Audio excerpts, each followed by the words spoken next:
Mr. Silent Channel. Kabanata 941 hanggang 950. Ang kompetisyon ng Warrior Club. Nang marinig ang mga salita ni Jiang Dongliu, natigilan si Li Xuancheng. Oo, tapos na ang lahat. Tinalo ni Hong Dali ang lahat sa labanan at maging ang itim at puting maharlika na si Li Haokong ay natalo. Kung gusto pa niyang mabayaran ang utang, hindi niya mapagtagumpayan ang matandang mukha na iyon. Ano man ang mangyari, sa napakaraming tao na nanunood, bilang isa sa 5 emperador, kailangan pa rin ang katayuang ito. Haha, haha. Bagamat dumudugo ang kanyang puso, kailangan niyang ipakita na napakasaya niya sa ibabaw.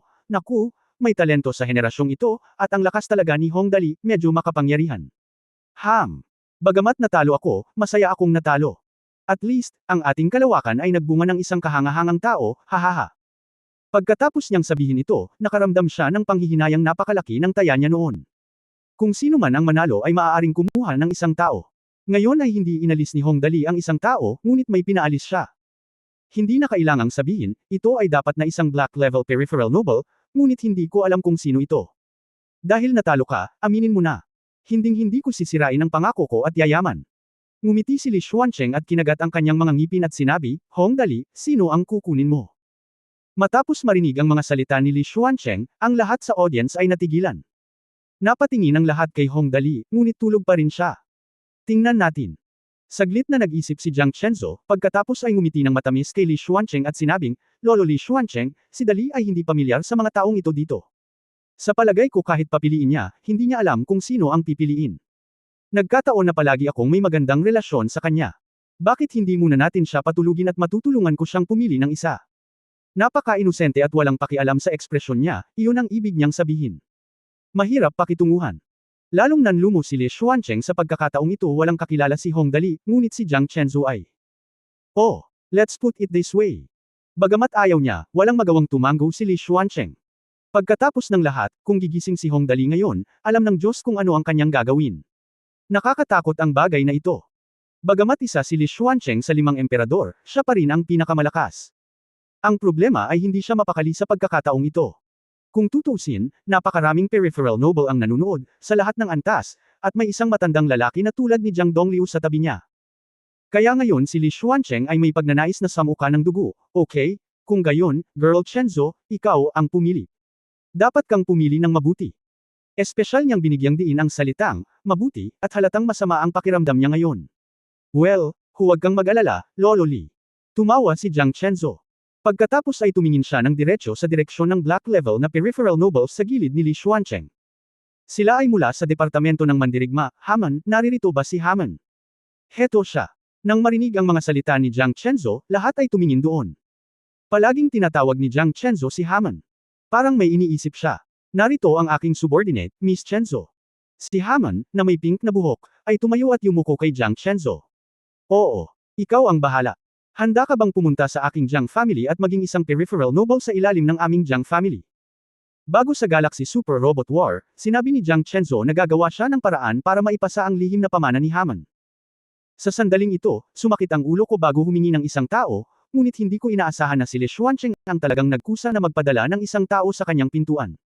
Ito ay talagang tulad ng isang taong nagbibigay sa iyo ng unan pagkatapos mong makatulog. Dahil may humiling na sa isang tao, kailangan mong pumayag kung payag ka o hindi, di ba? Ginagawa ko. Huminga ng malalim si Haman, mula ngayon, ang aking mga nasasakupan ay magiging mga peripheral nobles ng Galaxy Noble Jiang family. So yun lang. Mabilis na sinabi ni Li Xuancheng ang kanyang posisyon, bueno, Haman, dahil hiniling ka ni Chenzo na lumapit sa iyo. Kapag napunta ka sa kanyang tabi, dapat kang magsumikap at huwag mong pababayaan ang mga inaasahan ni Chenzo sa iyo. Naiintindihan mo ba? Sinabi niya ito ng maganda, ngunit kasabay nito ay sumigaw siya sa kanyang puso, Jiang Chenzo. Aalis na ang pinakatalentadong tao sa ating panig sa sandaling ibuka mo ang iyong bibig. Aayusin natin ang iskor mamaya. Haman, talagang totoo iyon. Isa sa pinakamagagandang tao sa kanilang pamilyang Li ay pinapaalis na ngayon. Kahit sa yaman ni Li Xuancheng, napakasakit sa pakiramdam. Tatandaan ko itong sama ng loob. Hehe, Lolo Li, salamat, tumawa si Jiang Chenzo. Tiyak na pakikitunguhan kong mabuti si Sister Haman. Nagpatuloy sa pagtulog si Hong Dali, ha. Ang sobrang alibughang anak na ito ay walang ideya na si Jiang Chenzo ay nakapili na ng isang tao para sa kanya, kung hindi, sa kanyang alibughang ugali, marahil. Bueno, kahit na ang taong ito ay hindi kailanman sumampal sa mukha ng sinuman, ngunit kung gagawin niya ito ay magdudulot ng buhay ng isang tao. Gayunpaman, tiyak na hindi niya mapapaginhawa si Li Xuancheng. Ngayong tapos na ang lahat, ang mga sumusunod ay ilang unti-unting hamon. Sa pagkatalo ng Hong Dali sa lahat, ang mga paunti-unting hamon na ito ay hindi nag-iwan ng sinumang interesado. Kaya lang, pagkatapos ng kompetisyon ng Commerce Department, oras na para sa highlight ng Peripheral Noble Promotion Assessment ang pagtatasa ng Warrior Department. Magkakaroon ng isang oras na pahinga. Ang sarap ng tulog ko. Sa wakas ay nagising na si Hong Dali. Ang matandang lalaki ay nag-inat ng kanyang baywang at sinabi sa isang nakakabasag na boses, "Wow, ha ha ha." Sa wakas ay nakaramdam ako ng energetic. Kayong mga talunan, lumabas tayo at maglaro. Natigilan ang lahat sa audience. Tulog ba ang lalaking ito? Tinatawag mo pa akong bitch dito. Si Hong Dali ba talaga itong si Hong Dali na tumalo sa lahat sa labanan? Halatang biro ito, natutulog siya. Oo, kahit anong tingin ko sa kanya, hindi siya mukhang taong naglalakas loob na year-okan ang mga patakaran. Napakagandang tao, nasisiraan na ba siya ng bait? Ang bastard na ito, sabi ni Jiang Dongliu sa podium, napatulala, wala ba siyang pakialam sa mga resulta ng nakaraang kompetisyon? Gaano ito kalaki? Siyempre, akala niya sa puso niya, pero hindi niya masabi sa bibig niya. Tumawa si Jiang Dongliu at sinabing, "Dali, nanalo ka sa lahat ng nakaraang kompetisyon, hindi ka ba napakasaya ngayon?" Napakabait niya. Sa mata ng lahat ng nasa ibaba, bilang isa sa 5 emperador, napakabait niya kay Hong Dali. Kahit na si Hong Dali ay isang tunay na super halimaw, ito ay talagang medyo sobra. Pero halatang mas napahiya si Hong Dali. Siya ay sumangot ng walang pakialam at bamulong, ano ang masaya sa gayong walang kwentang bagay? Hoy, bakit mo ako tinitingnan ng ganito? Nasaan ang aking mga alipores? Zon Fan Quan Field. Ito ba ay tinatawag ding walang kwentang bagay? Natigilan ang lahat sa audience. Itong Hong Dali, may limitasyon ang iyong kawalang puso, okay? Isang rate ng tubo na higit sa 5,500%. Ganyan ba ang ugali mo? Siyempre, walang naglalakas loob na sabihin ito. Simple lang ang dahilan. Ang nanalo ay may kapangyarihang magpakitang gilas. Okay, walang magawang tumango si Jiang Dongliu, nasa labas lahat ang mga bastard mo. Well, ngayon kailangan kitang batiin, may isa ka pang bastard. Si Jiang Dongliu ay halatang nasa mabuting kalooban, siya sinulyapan si Li Xuancheng na may ngiti at sinabing, "Haman, kung wala kang anumang gawain sa panahong ito, sundin mo lang muna si Hong Dali. Sa palagay ko ay maaaring may mga pakinabang, ngunit hindi ko alam." Dahil ang kanyang mahal na apo may dahilan para itanong kay Haman ang pangalan, kaya inilagay na lamang ni Jiang Dongliu si Haman sa ilalim ng utos ni Hong Dali.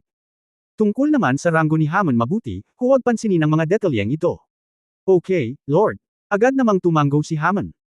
Halos tumindig sa galit ang balbas ni Li Xuancheng, isang sampal sa mukha ang pagtawag sa mga dating nasasakupan ko na maging bastard ni Hong Dali. Okay, mukhang walang pakialam si Hong Dali. Hinawakan niya si AKA at tinukso ang ibon, kung gayon, ano ang susunod nating gagawin? Naturally, ang susunod na hakbang ay ang pagtatasa ng Warriors Department. Sinabi ni Li Xuancheng na may masamang ngiti, kung gayon, ano ang susunod na mangyayari? Ito ang kompetisyon ng Warrior Club. Dali, napakaraming dual material nobles ang na-challenge mo dati, kailangan mo ring hamanin itong Warrior Club, para magrado ka at pagkatapos ay ma-issue ang mga reward. Napangiti siya ng labis, halatang walang kapantay si Hong Dali sa Departamento ng Komersyal, kaya maaari lamang siyang magtrabaho ng husto sa Departamento ng Mandirigma bilang isang itim at puting maharlika, ang lakas ng pakikipaglaban ni Li Haokong ay mas malakas kaysa sa kanyang lakas sa negosyo. Pagkatapos ng lahat, kahit na si Li Tianxing ay hindi katugma kay Li Haokong. Sa sandaling marinig nila na talagang hiniling ni Li Xuancheng kay Hong Dali na hamanin ang lahat ng dobleng maharlika, tumahimik ang lahat ng naruroon. Hubad na hubad ito kaya pangit si Hong Dali. Ang labanang ito sa pagitan ng mga mandirigma ay walang pinagkaiba sa Commercial Department, na nangangailangan ng mga tunay na espada at baril. Lao Li, hindi ka maaaring pumunta ng masyadong malayo. Galit na galit si Jiang Dongliu at sinabing, paano mo masasabi ang ganoong bagay? Ang batang si Dali na ito ay magaling sa pakikipaglaban sa negosyo, ngunit sa isang tunay na labanang mandirigma, kahit na kaya niyang lumaban, hindi siya umimik. Paano mo inaasahan na tatanggapin niya ito? Ito ay isang maharlika mula sa nakaraan, hindi tumingin si Li Xuancheng kay Jiang Dongliu, ngunit nakatitig lang kay Hong Dali. Dali, ayon sa mga patakaran, kung matagumpay ang Double Noble Challenge, ang susunod na hakbang ay puwersa. Kompetisyon.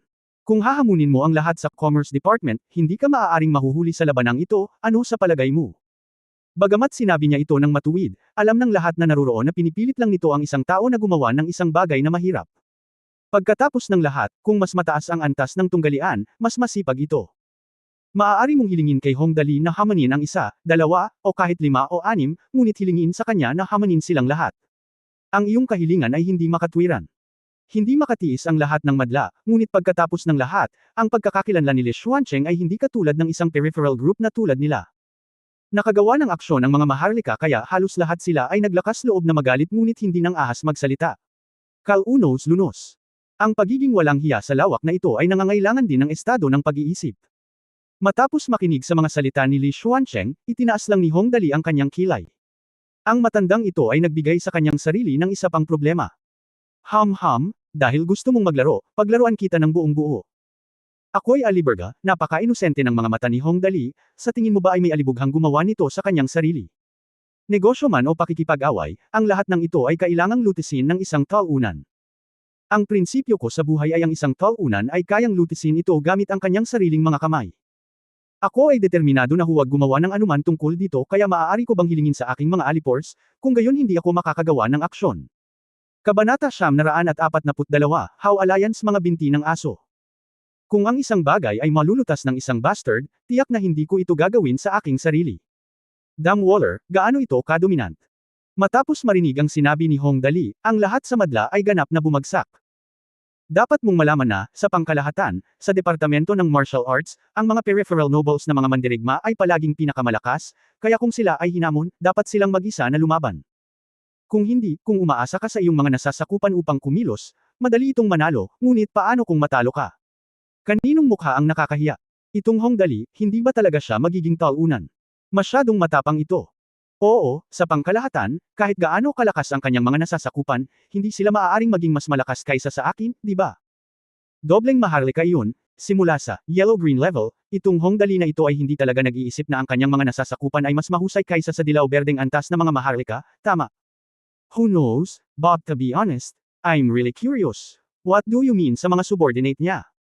Kaya mo ba talagang manalo? Upang manalo, ang mga peripheral nobles ng yellow-green na antas ay dapat na hindi bababa sa ika-4 na antas ng lakas ng planeta, at dapat na natutunan nila ang mga sikreto ng mga lihim.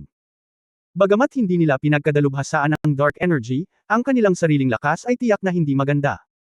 Mahina, ano ang pagkakaiba sa pagitan ng paghiling sa iyong mga nasasakupan na lumaban at ipagsapalaran ang kamatayan? Siyempre, although nag-uusap yung iba, mas curious sila. Napaka-curious ng lahat, talagang naglakas loob ba si Hong Dali na hilingin sa kanyang mga tauhan na lumapit? Dali, alam ni Jiang Donglio na si Hong Dali ay napakahusay sa martial arts. Nakita siya ni Jiang Donglio na nakikipaglaban sa marangal na si Fei Yun. Pero ngayon parang ang intensyon ni Hong Dali ay tawagin ang kanyang mga tauhan para maglaro. Gagana ba yan? Mabilis siyang nagtanong, well, sigurado ka bang gusto mong hilingin sa iyong mga tauhan na maglaro? Ito ay isang pagtatasa ng promosyon, hindi lamang isang magaspang na labanan.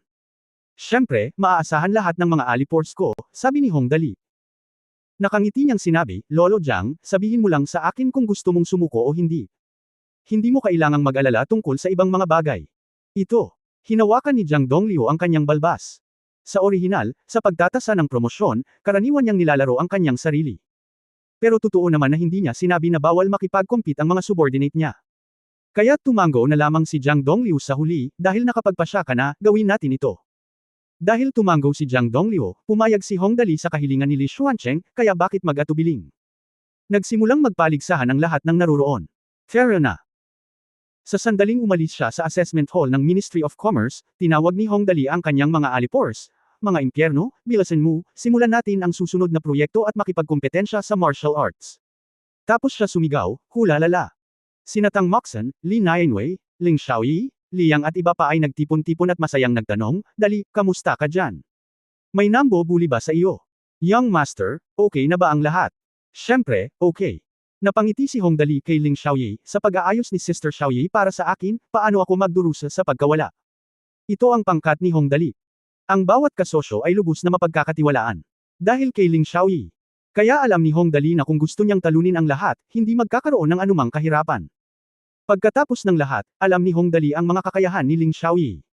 Haha, salamat sa papuri, Young Master. Bahagyang ngumiti si Ling Xiaoyi, medyo nahihiya, buti naman at hindi natalo ang Young Master.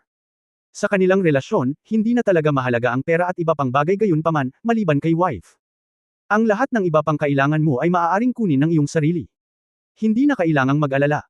Kaya tumango na lang si Hong Dali sabay ngiti, nandito na lahat. I am always so relaxed, hehe. Okay, next is the assessment of the Warriors Department. Sino sa inyo ang handang maglaro? Hindi pa tapos ang assessment ng Warriors Department. Kailangang magtanong. Ang mga mata ng lahat ay nakatuon kay Levi's. Dahil kompetisyon ito, syempre si Levi's ang pinakamahusay na kandidato. Siguradong matatalo silang lahat ng lalaking ito. Young Master, bitawan mo ako. Sa oras na ito, natural na gawin ang aking tungkulin. Pagkatapos ng mga araw na ito ng espesyal na pagsasanay sa Thunder Martial Arts Arena, tumaas din ang lakas ni Levi. Kaya malaki pa rin ang tiwala ko sa pagsali sa kompetisyon. Sayang ng pera, ngumuso si Hongdali, Brother Levi, magpahinga ka muna, at pagkatapos ay hilingin kay Liyang na umakyat muna at maglaro. Sila ay isang grupo ng mga talunan, hindi natin kailangang maging masyadong formal. Okay, sila ay mga peripheral nobles, sa mga mata ni Hongdali, siya ay naging isang grupo ng mga walang kwentang tao. Ay Pangako na tatapusin ang misyon. Hindi inaasahan ni Liyang na magkakaroon siya ng pagkakataong magpakita, at hindi niya maisara ang kanyang bibig sa pananibik. Young Master, sa tingin mo ba ganito ako? Okay lang ba yun? Pwede ba kitang ipahiya? Kung walang problema, mamaya na lang ako, hehe.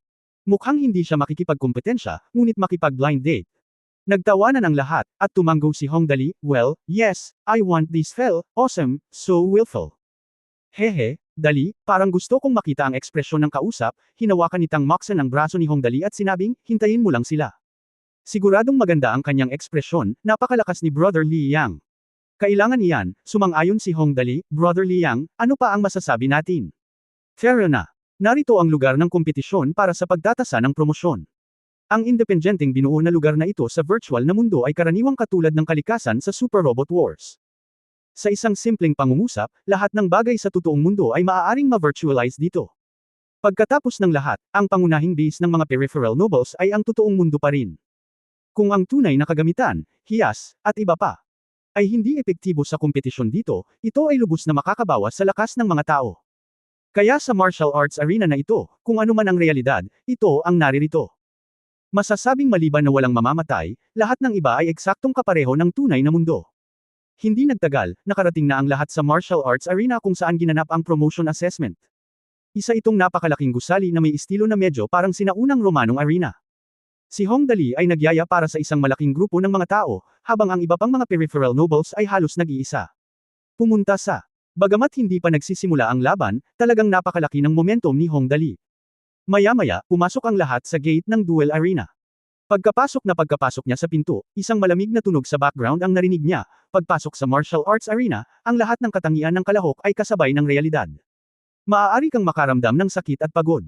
Bukod sa hindi talaga namamatay, ang buong proseso ng labanan ay ganap na nakasabay sa totoong mundo. Idinagdag, pagkatapos ng bawat laban, ang katayuan ng mga kalahok ay maibabalik. Ang kahulugan ay napakasimple. Ito ang labanan dito. Ang lahat ay pareho sa totoong mundo. Masakit at mapapagod ka, pero hindi ka talaga mamamatay. Sa madaling salita, maaari kang magsaya sa pakikipaglaban dito at ipagsapalaran ang iyong buhay. Sa oras na ito, lahat ng taong kalahok sa pagtatasa ng promosyon ay pumasok sa venue na may kasamang tagay, na pinagsunod-sunod pa rin ayon sa dating posisyon ng Commerce Department.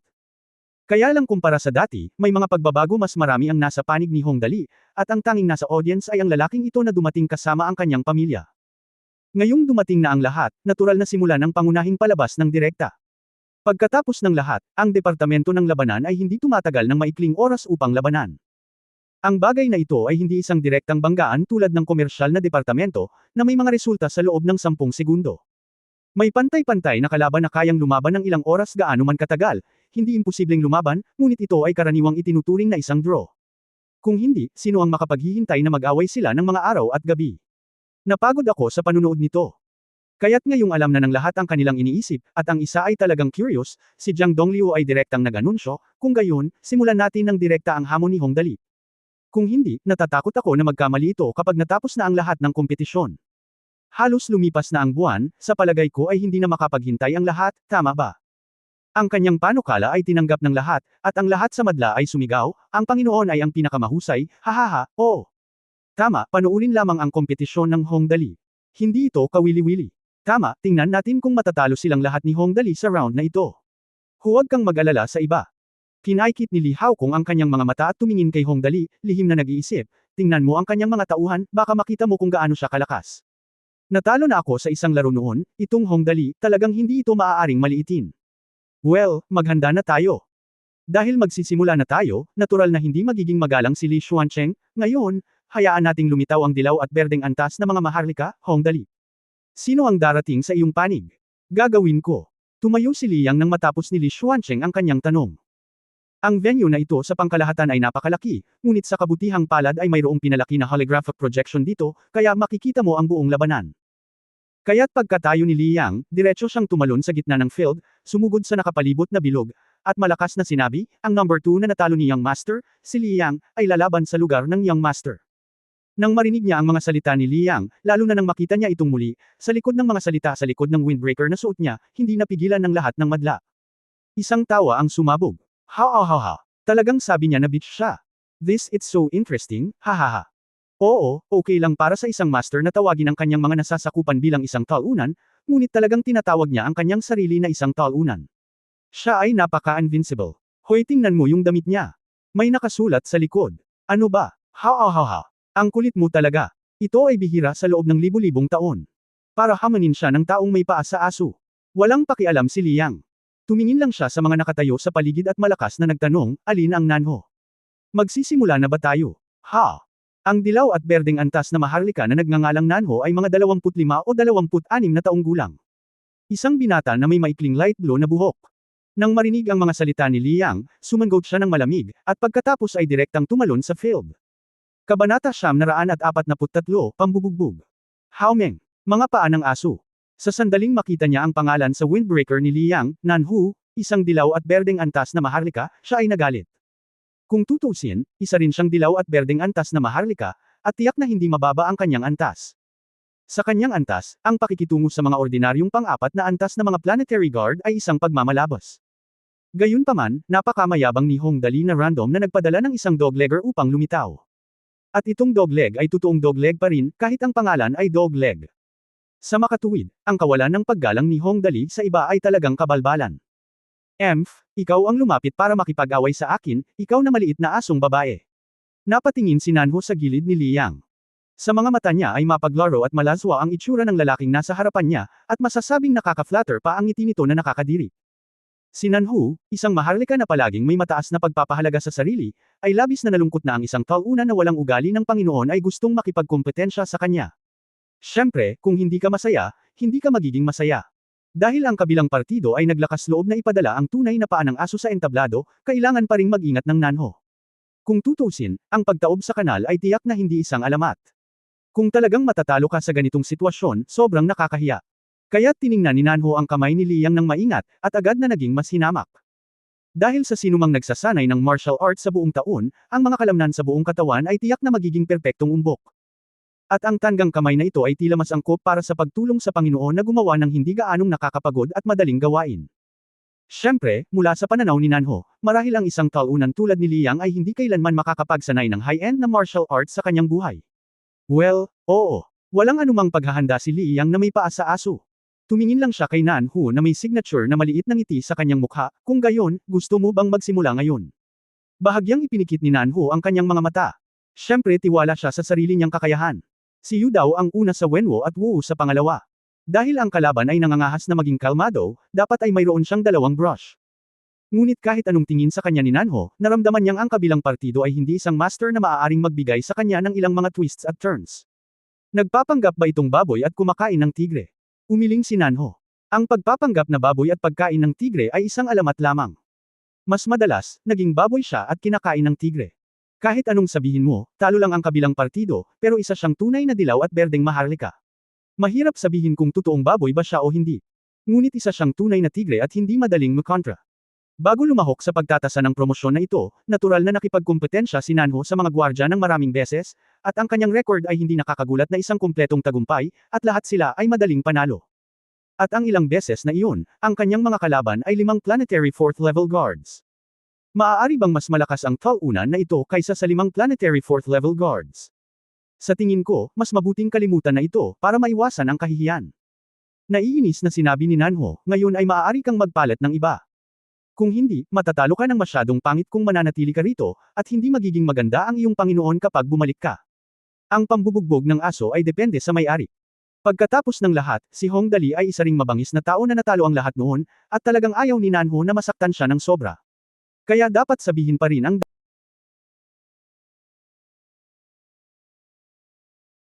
dapat sabihin. Okay lang, hindi naman utol ang young master ko. Ngumiti si Liang at sinabing, paano mo malalaman kung hindi mo susubukan?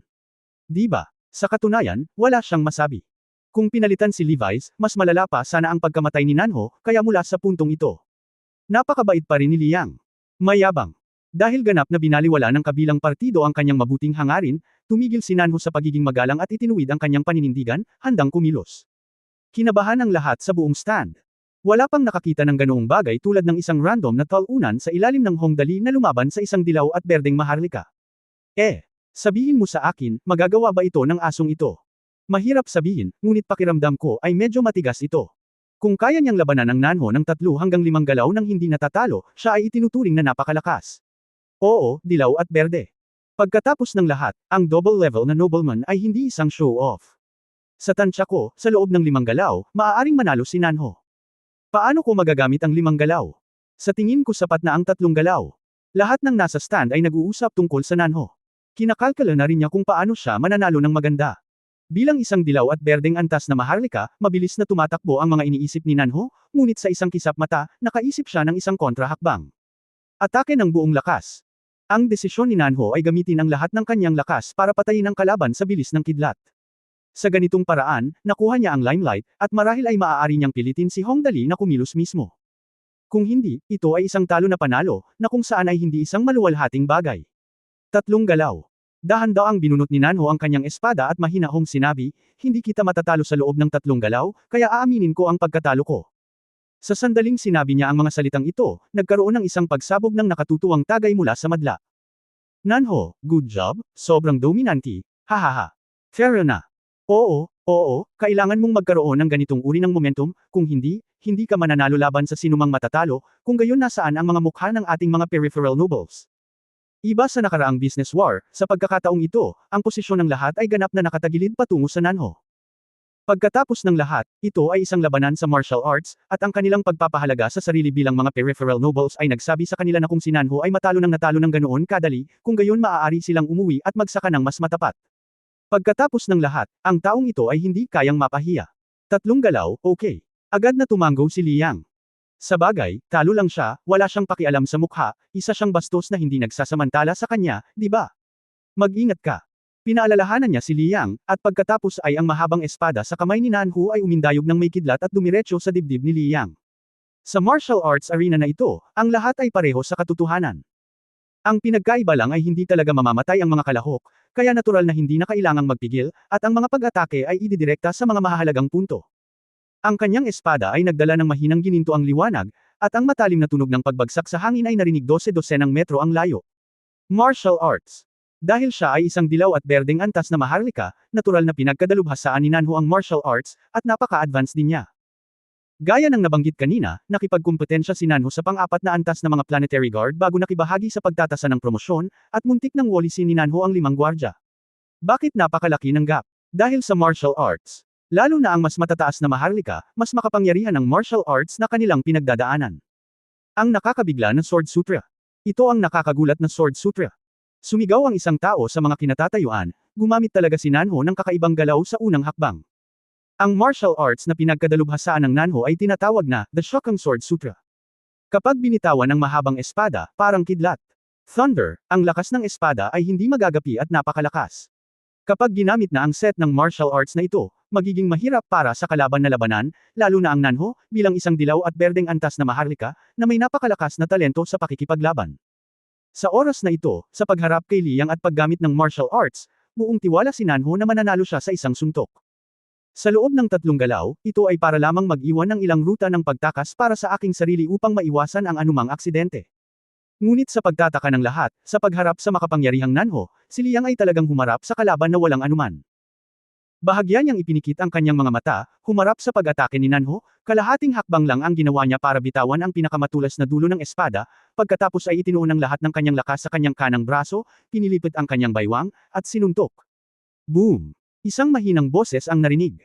Si Nanho, na masigla pa rin noon, ay direktang tinamaan sa dibdib ng suntok ni Liang, at ang kanyang buong katawan ay umiikot at lumilipad kaagad palabas. Sa hangin, dumura si Nanho ng dugo.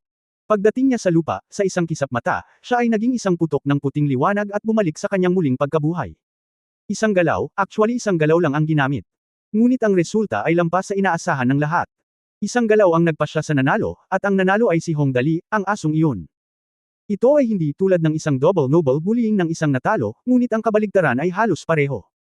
Ito ay malinaw na isang talunan na nananakot sa isang dobleng maharlika. Tahimik ang buong competition ground. Ang mga dilaw at berdeng antas na maharlika ay natalo ng ganoon lang. Ito. Actually speaking of it, hindi natalo si Nanho ng hindi patas. Alam mo, anong klaseng tao si Hong Dali? Iyon ay isang karakter na maaaring gumamit ng pinakamahusay at hindi kailanman gumawa ng anumang bagay. Ang buong katawan ni Liang ay natatakpan ng mga super grade na dual attribute na hiyas, na ang bawat piraso ay may kabuuang katangian na hanggang 26 na puntos. Bagamat hindi siya gumagamit ng mga armas tulad ng mahabang espada at kutsilyo, dahil kasali siya sa martial arts competition na ito, kailangan pa rin niya ng armas. Ang kanyang mga armas ay isang pares ng metal armors. Sa makatuwid, na may 20 hiyas ng katangian sa katawan, ang kabuuang mga katangian ay nagdaragdag ng hanggang 520 puntos. Dagdag pa sa nakaraang Beacon Bone Forging Grass, lahat ng attribute ay nadagdagan ng 50. Dagdag pa, ang mga pangunahing katangian ay malapit sa 200 bawat isa, kasama ang pagsasanay sa pakikipaglaban ng lumang wangto para sa mga natalo na ito, at sa wakas ang pagdaragdag ng alibughang halo ni Hong Dali, ay nadouble ang kabuuang mga katangian. Sa totoo lang, hindi mahirap talunin ang isang tulad ni Nanho. Pagkatapos ng lahat, ang isang double noble ng dilaw at berdeng mga antas, kung ang lakas, liksi at reaksyon ay maaaring lumampas sa 400, ito ay itinuturing na napakahusay. Ngunit paano si Liang? Ang lahat ng mga katangian ay malapit sa 700. Ano ang konsepto na iyon? Katumbas iyon ng mga pangunahing katangian ni Liang na mas malakas kaysa sa mga black level na peripheral nobles. Sa ganitong pagdurog ng katangian, kaharap ang dilaw at berdeng antas na mga maharlika, ito ay magiging isang kumpletong pagkatalo. Pagkatapos ng katahimikan ay dumating ang kumpletong kabaliwan. Ako, nabasa ko ba yun ngayon lang?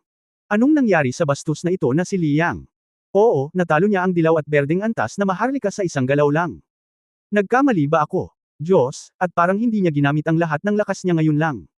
Hinding-hindi. Isang galaw lang. Maaari bang magkaroon ng ganoong lakas ang sinuman sa kanyang mga tulisan? Sa oras na ito, ang Nanho ay muling nabuhay at bumalik sa eksena. Arena. Sa oras na ito, ang kanyang mukha ay wala na ang kay-abangan na taglay nito noon, ngunit napalitan ng malalim na pakiramdam ng pagkawala. Natalo siya, at sobrang desperado na siya. Natalo ako, napakalakas mo. Ang boses ni Nanho ay labis na nadismaya, hindi ko man lang makita ng malinaw ang iyong mga galaw sa suntok na iyon ngayon. Mukhang mahina pa rin ako. Haha, Sheng, hayaan mo. Ang sagot ni Liang ay plus iko, tayo ang talunan, kaya kailangan nating ibahagi ang problema sa Panginoon, tama ba? Lumingon si Nanho at nagsabi, salamat sa iyong payo.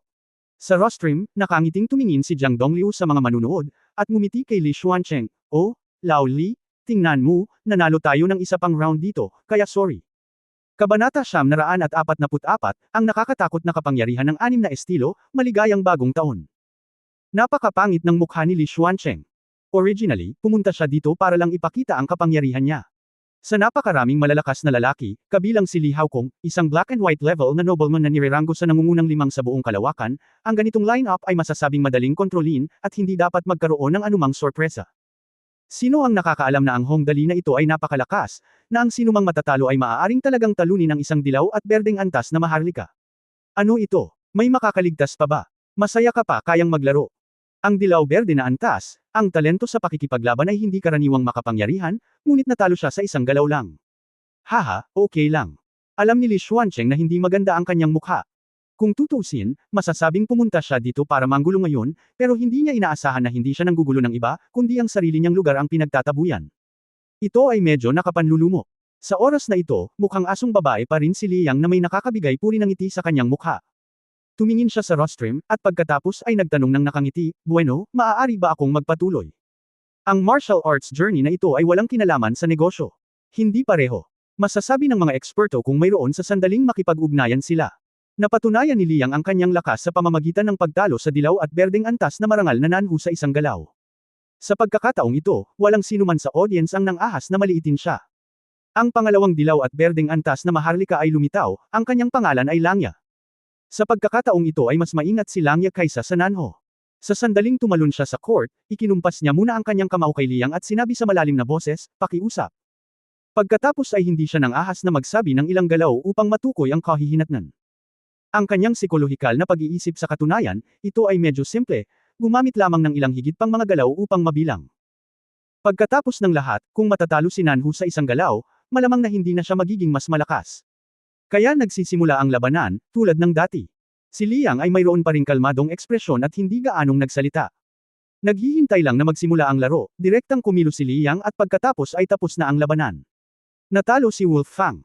Pagkatapos ay dumating ang pangalawa. Ang pangatlo.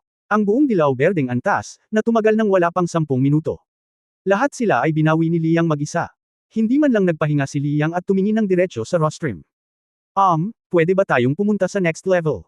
In terms of this martial arts competition, it only look good when they are evenly matched, pero yung kagaya ni Liang na halos maduraj na lahat ng paraan ay medyo boring. Gusto ko talagang i-elaborate, suntukin mo ako at sisipain kita. Ginagamit mo ang iyong sword energy at ginagamit ko ang iyong sword energy.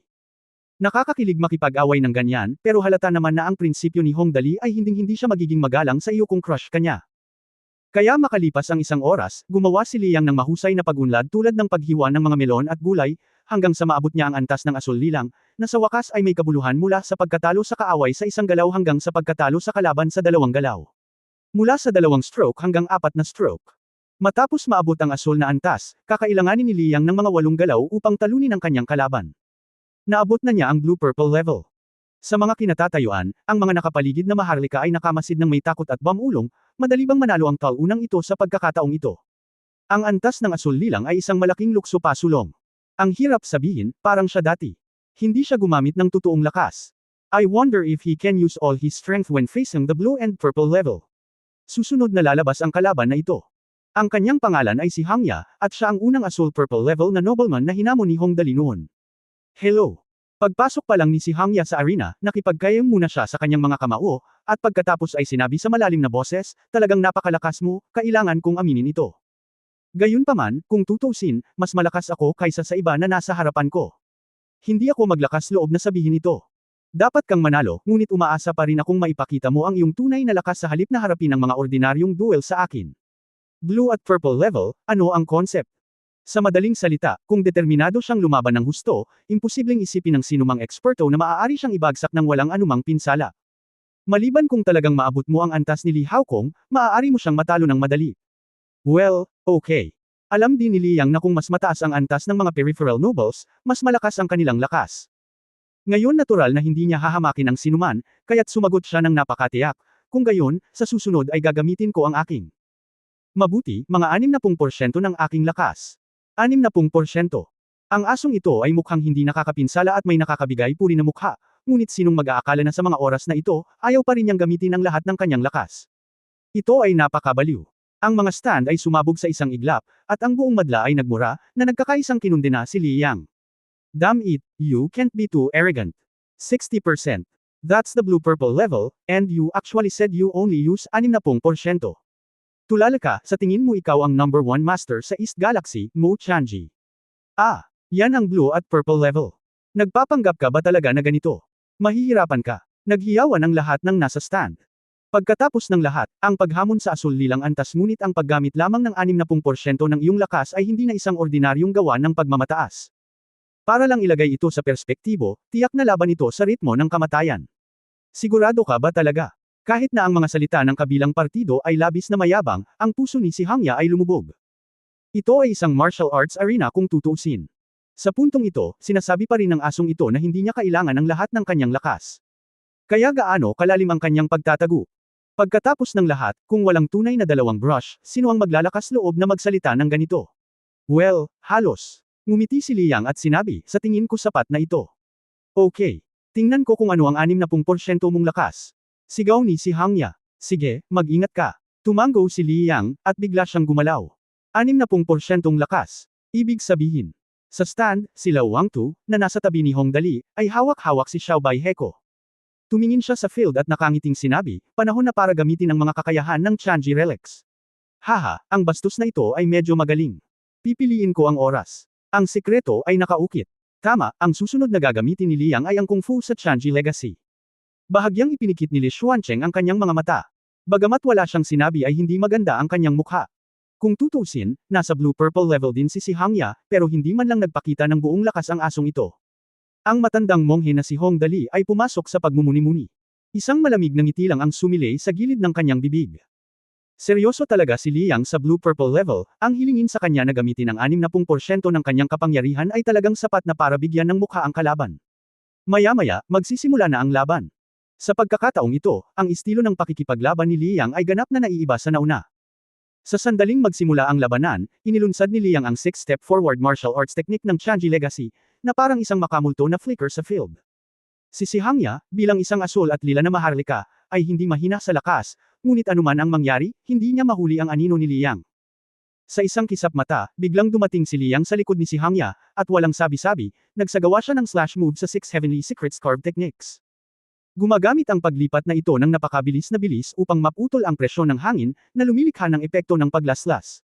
Ang kapangyarihan ay lubos na kahanga-hanga. Sa sandaling lumabas ang galaw ni Liang, si Hangya ay walang oras para umiwas at magagamit lamang niya ang lahat ng kanyang lakas upang labanan. Sa dalawang tunog ng chi-chi, ang mga braso ni Hangya ay naputol dahil sa marahas na paglaslas at presyon ng hangin, nag-iwan ng dalawang butas ng dugo na sapat na malalim upang makita ang mga buto, at ang dugo ay damaloy ng ligaw. Lahat ng nasa stand ay natakot. Anong klaseng galaw ito? Talagang umaasa siya sa bilis para kumalat ang hangin. God, talo ba talaga ang taong ito? Hindi ba medyo exaggerated ito? Maiintindihan kaya ng isang talunan ang ganoong martial arts? O saan niya nakuha? Hindi. Siguro nga malakas siya. Oo, nakita mo ba na ang mga galaw niya ay napaka-erratic na mahirap makita ng malinaw ang posisyon niya, tapos ang lakas niya. Kasama nitong combo ng mga galaw ni Liang. Halos biglaan ang laban, at talagang natigilan si Hangya. Bilang isang maharlikang asul at lila, anong uri ng mga tao ang karaniwan niyang kinakalaban? Masasabing katumbas man lang iyon ng lakas ng green-green level. Ngunit kahit na humarap sa gayong kalaban, si Hangya ay hindi nakakaramdam ng anumang pressure. Dahil dito, napakatanga ni Hong Dali na binugbog siya ng gusto kaya hindi niya nagawang lumaban. Lakas man, bilis o reaksyon, siya at ang kanyang kalaban ay ganap na nasa ibang antas.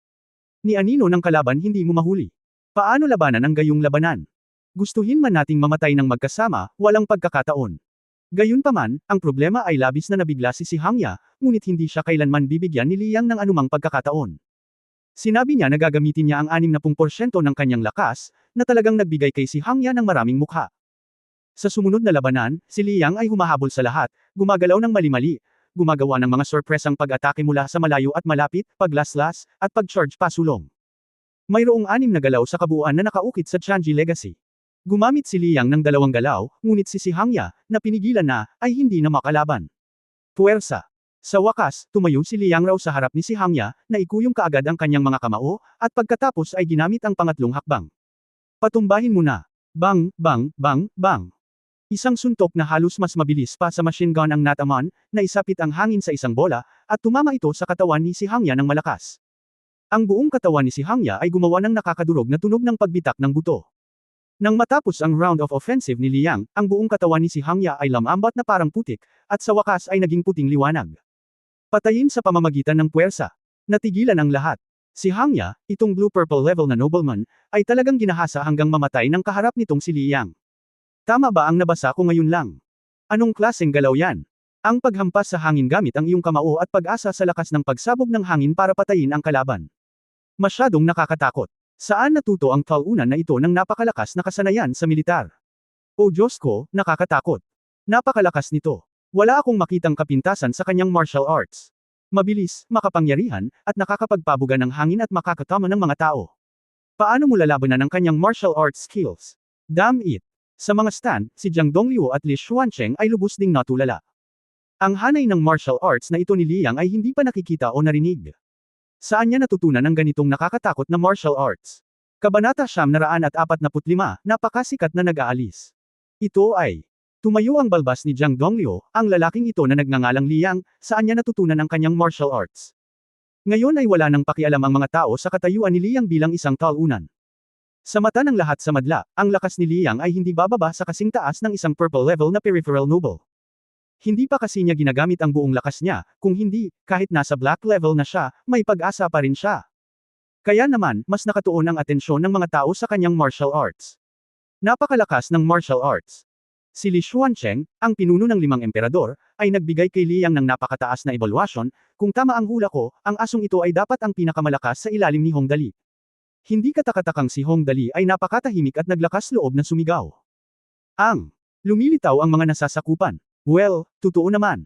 Sa oras na ito, pinag-isa rin ni Jiang Dongliu ang kanyang posisyon kay Li Xuancheng, ang Hongdali na ito ay talagang nagbigay sa akin ng malaking sorpresa ngayon, hahaha.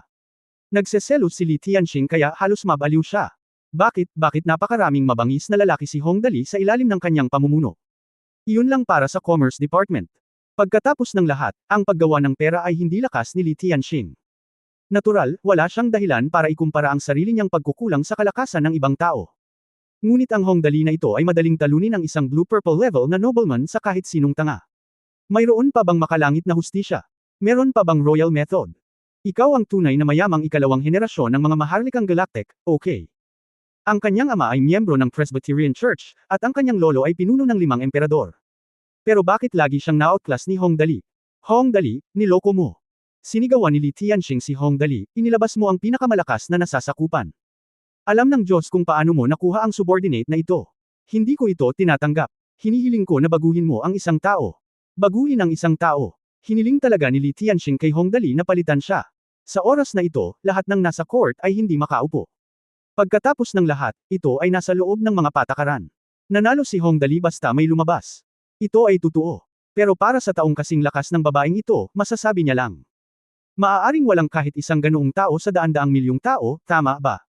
Siya ay may hindi bababa sa lakas ng isang purple level peripheral noble. Gaano man ka-magical si Hongdali, hindi naman siya basta-basta makakapili ng ganoong tao, di ba? Ngunit dahil gumawa ng ganoong kahilingan si Li Tianxing, naging curious ang lahat ng peripheral nobles sa silid. Gusto ng lahat na makita kung paano sisigot ang mahiwagang Hongdali na ito. Haha, ang pangalan mo ay Li Yang, tama ba? Tumingin si Li Xuancheng kay Li Yang sa field at nakangiting nagtanong, well, napakalakas mo, sa tingin ko nakita na nating lahat. Sa ganitong paraan, dahil sa lakas mo, akuhin ko ang sarili ko na bigyan ka ng status ng black level na peripheral noble. Paano na? Sa tingin ko ay may respeto pa rin ako. Black level peripheral noble. Si Li Xuancheng, ang pinuno ng 5 emperador, ay talagang direktang nagbigay kay Li Yang ng katayuan ng isang black level peripheral noble. Masasabing level jump ito, di ba? Pagkatapos ng lahat, ito ay isang itim na antas, hindi isang ordinaryong pulang antas. Pulang antas, bilang Li Xuancheng, kaya niyang ibigay ang anumang gusto niya. Ngunit ang itim na antas na ito. Siyempre, para sa mga bonus sa kagamitan at mga katulad nito, ang mga taong iyon ay walang pakialam. Ang ganitong bagay ay parang mayayaman. Tinatawag na mayaman ang mga mayayaman dahil may pera sila. Hindi mo naman masasabi na external possession ang pera at tigilan muna ang pagtrato sa kanya bilang isang mayaman, di ba? Sa makatuwid, ang parehong naaangkop sa mga mandirigma. Sila ay makapangyarihan sa kanilang sarili at ang kanilang mga kagamitan ay makapangyarihan. Iyan ang mga pangunahing lakas ng mga mandirigma. Hindi mo masasabi na ang pag-asa sa kagamitan upang maging mahusay, hindi siya nagkakahalaga ng pagbanggit. Ang lahat ng ito ay mahirap na kapangyarihan. Hindi ito maaaring baliwalain. Sa orihinal, talagang magandang bagay ang direktang ma-promote sa isang black level na peripheral noble.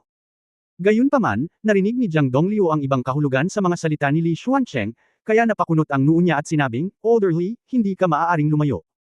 Totoong ibigay sa kanya ang katayuan ng isang black level peripheral noble, ngunit ano sa palagay mo ang sinabi ni Hongdali sa okasyong ito? Hindi ba ito ay tahasang pangangaso? Ang kanyang boses ay hindi malakas o tahimik, sapat lang para sa lahat ng tao sa silid. Narinig. Nang marinig ang mga salita ni Jiang Dongliu, biglang naintindihan ng lahat. Ang hakbang na ito ay sapat na malupit.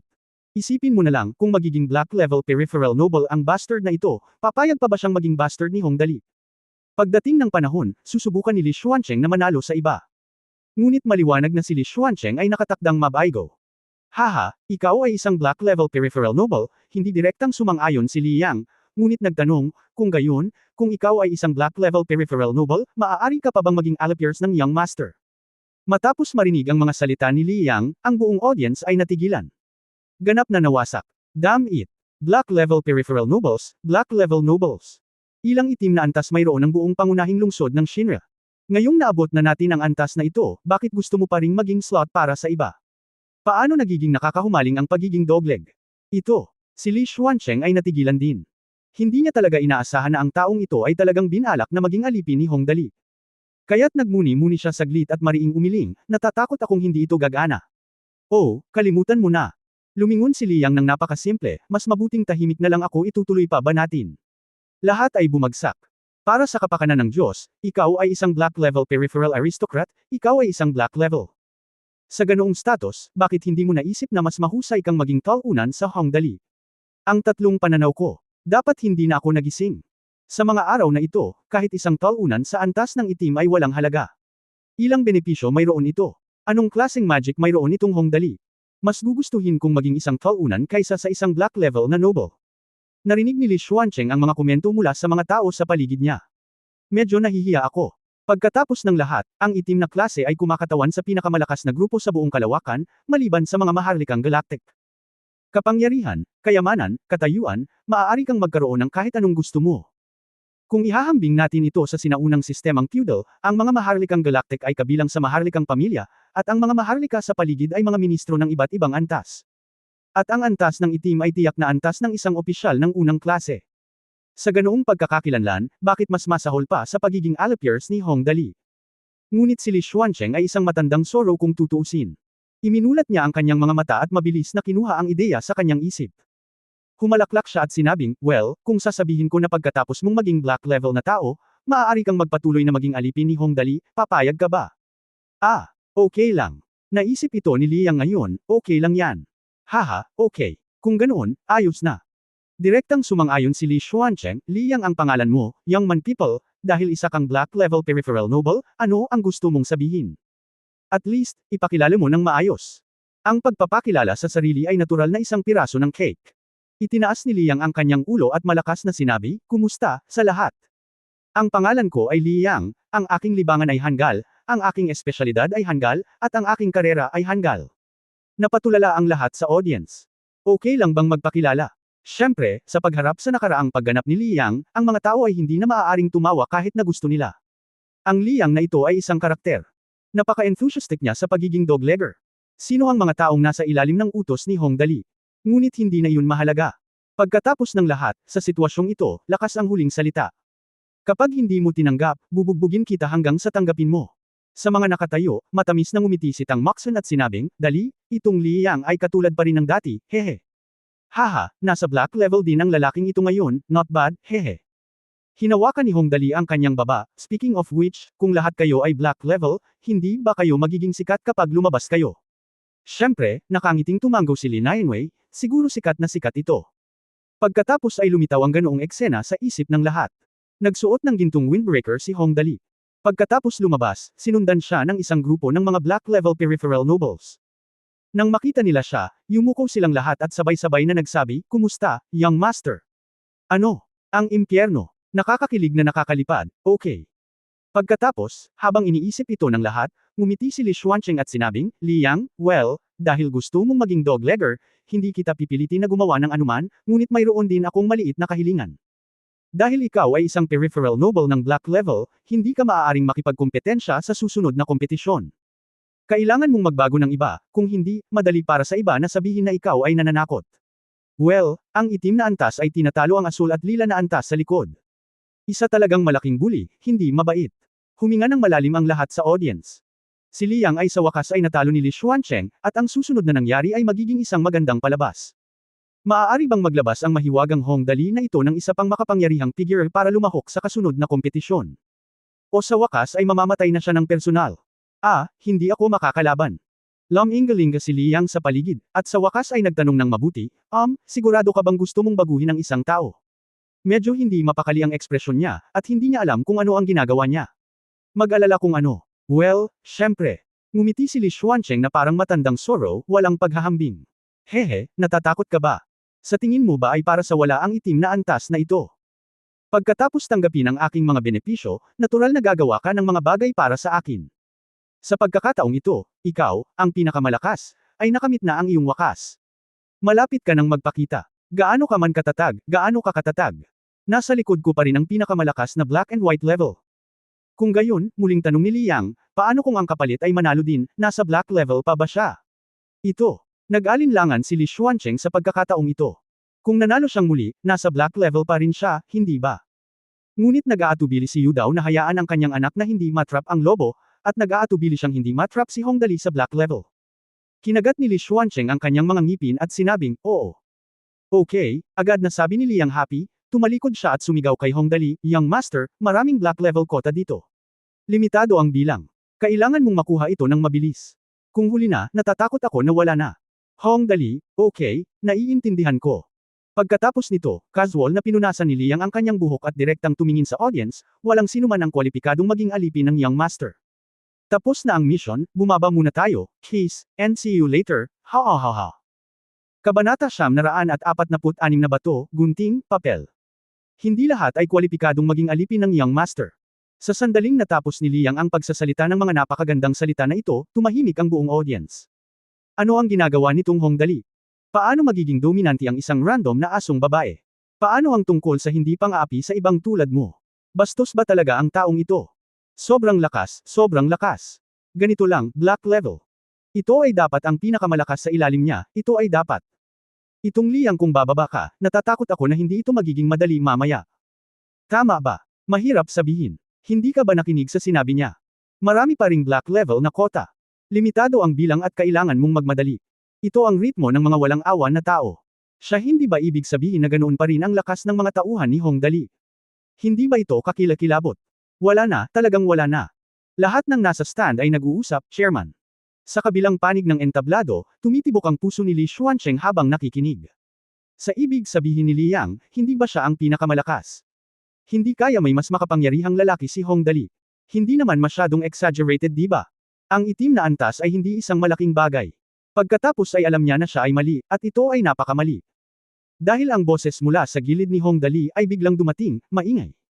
Young Master, susunod na ako. Gagawin ko, sa tingin ko ay walang problema kung pupunta ako. Gagawin ko, black level sa ganyang status, ang sarap maging alipin ng Young Master di ba? Gagawin ko. Anong ginagawa mo nandito ka ba para kunin ang pagkakataong makakuha ng malalaking diskwento? Sa oras na ito, lumabas ang tamad na boses ni Hongdali, well, paano kung maglaro ka ng bato, papel, gunting, at kung sino ang manalo ay makakaalis na? Okay. Naghiyawan ang lahat.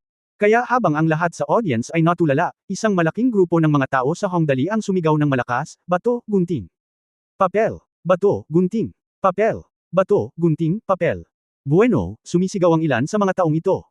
May mga lalaki at babae, at ang pinaka napupuot ay may boses ng matandang lalaki at boses ng bata sa loob. Hindi ko alam kung ano ang sitwasyon. Siyempre, ang bilis ng mapagpasyang laro ng bato, gunting, at papel ay mas mabilis kaysa sa susunod na laro na pakabilis. Isang babaeng nakasuot ng itim ang tumalon mula sa gilid ni Hongdali.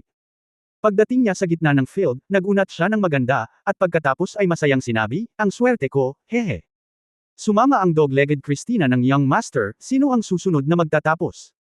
Napakaganda ni Christina, lalo na sa sobrang init ng katawan at mahabang kulot na gininto ang buhok. Kasama ng masikip na black leather na damit, para siyang reyna sa madilim na gabi, bagay na bagay sa S-dagdag-M. Siyempre, sa maraming mga kaso, ang hitsura ay hindi tumutukoy sa antas ng lakas. Kapag bumaba ang ganyang babae, magugulat pa rin ang lahat. Pero dahil naglakas loob akong tapusin. Ang likas na lakas ay hindi maaaring mahina.